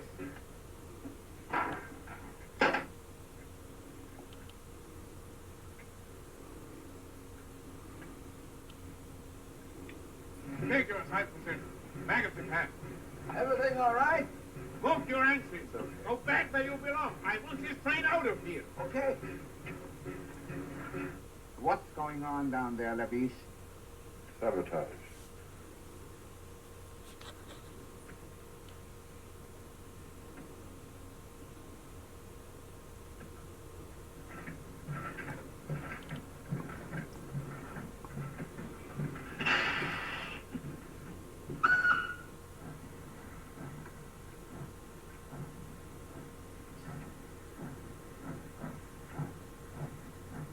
5.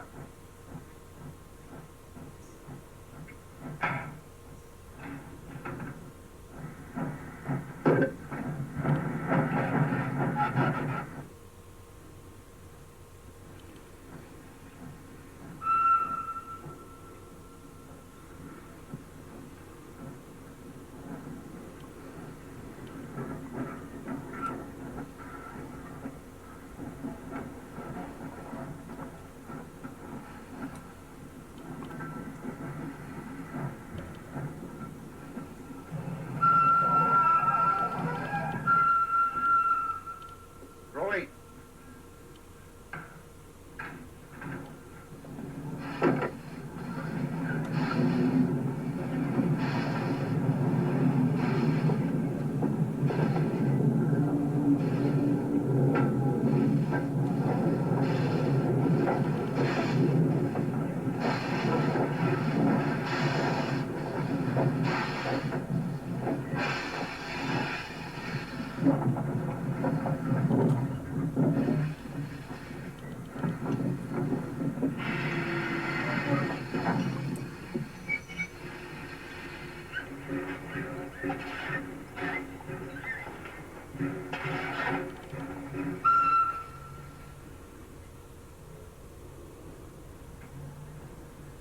Roll 10.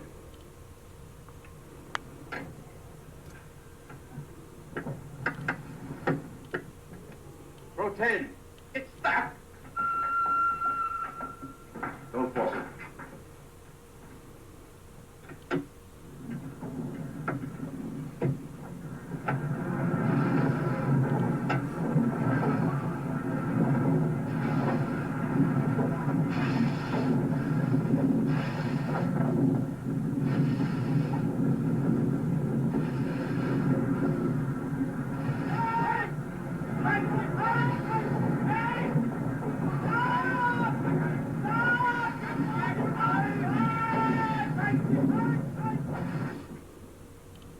Don't play games with me, Lapis. I know sabotage when I...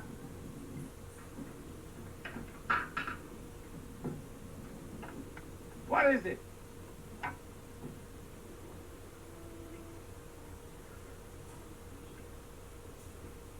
But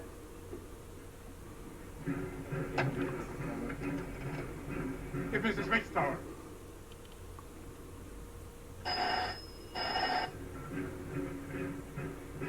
Dietrich, what the hell is going on up here? Dietrich, you idiot, you get those switches working. We have got to get this train out of here. I'm tired of your inefficiency, Dietrich.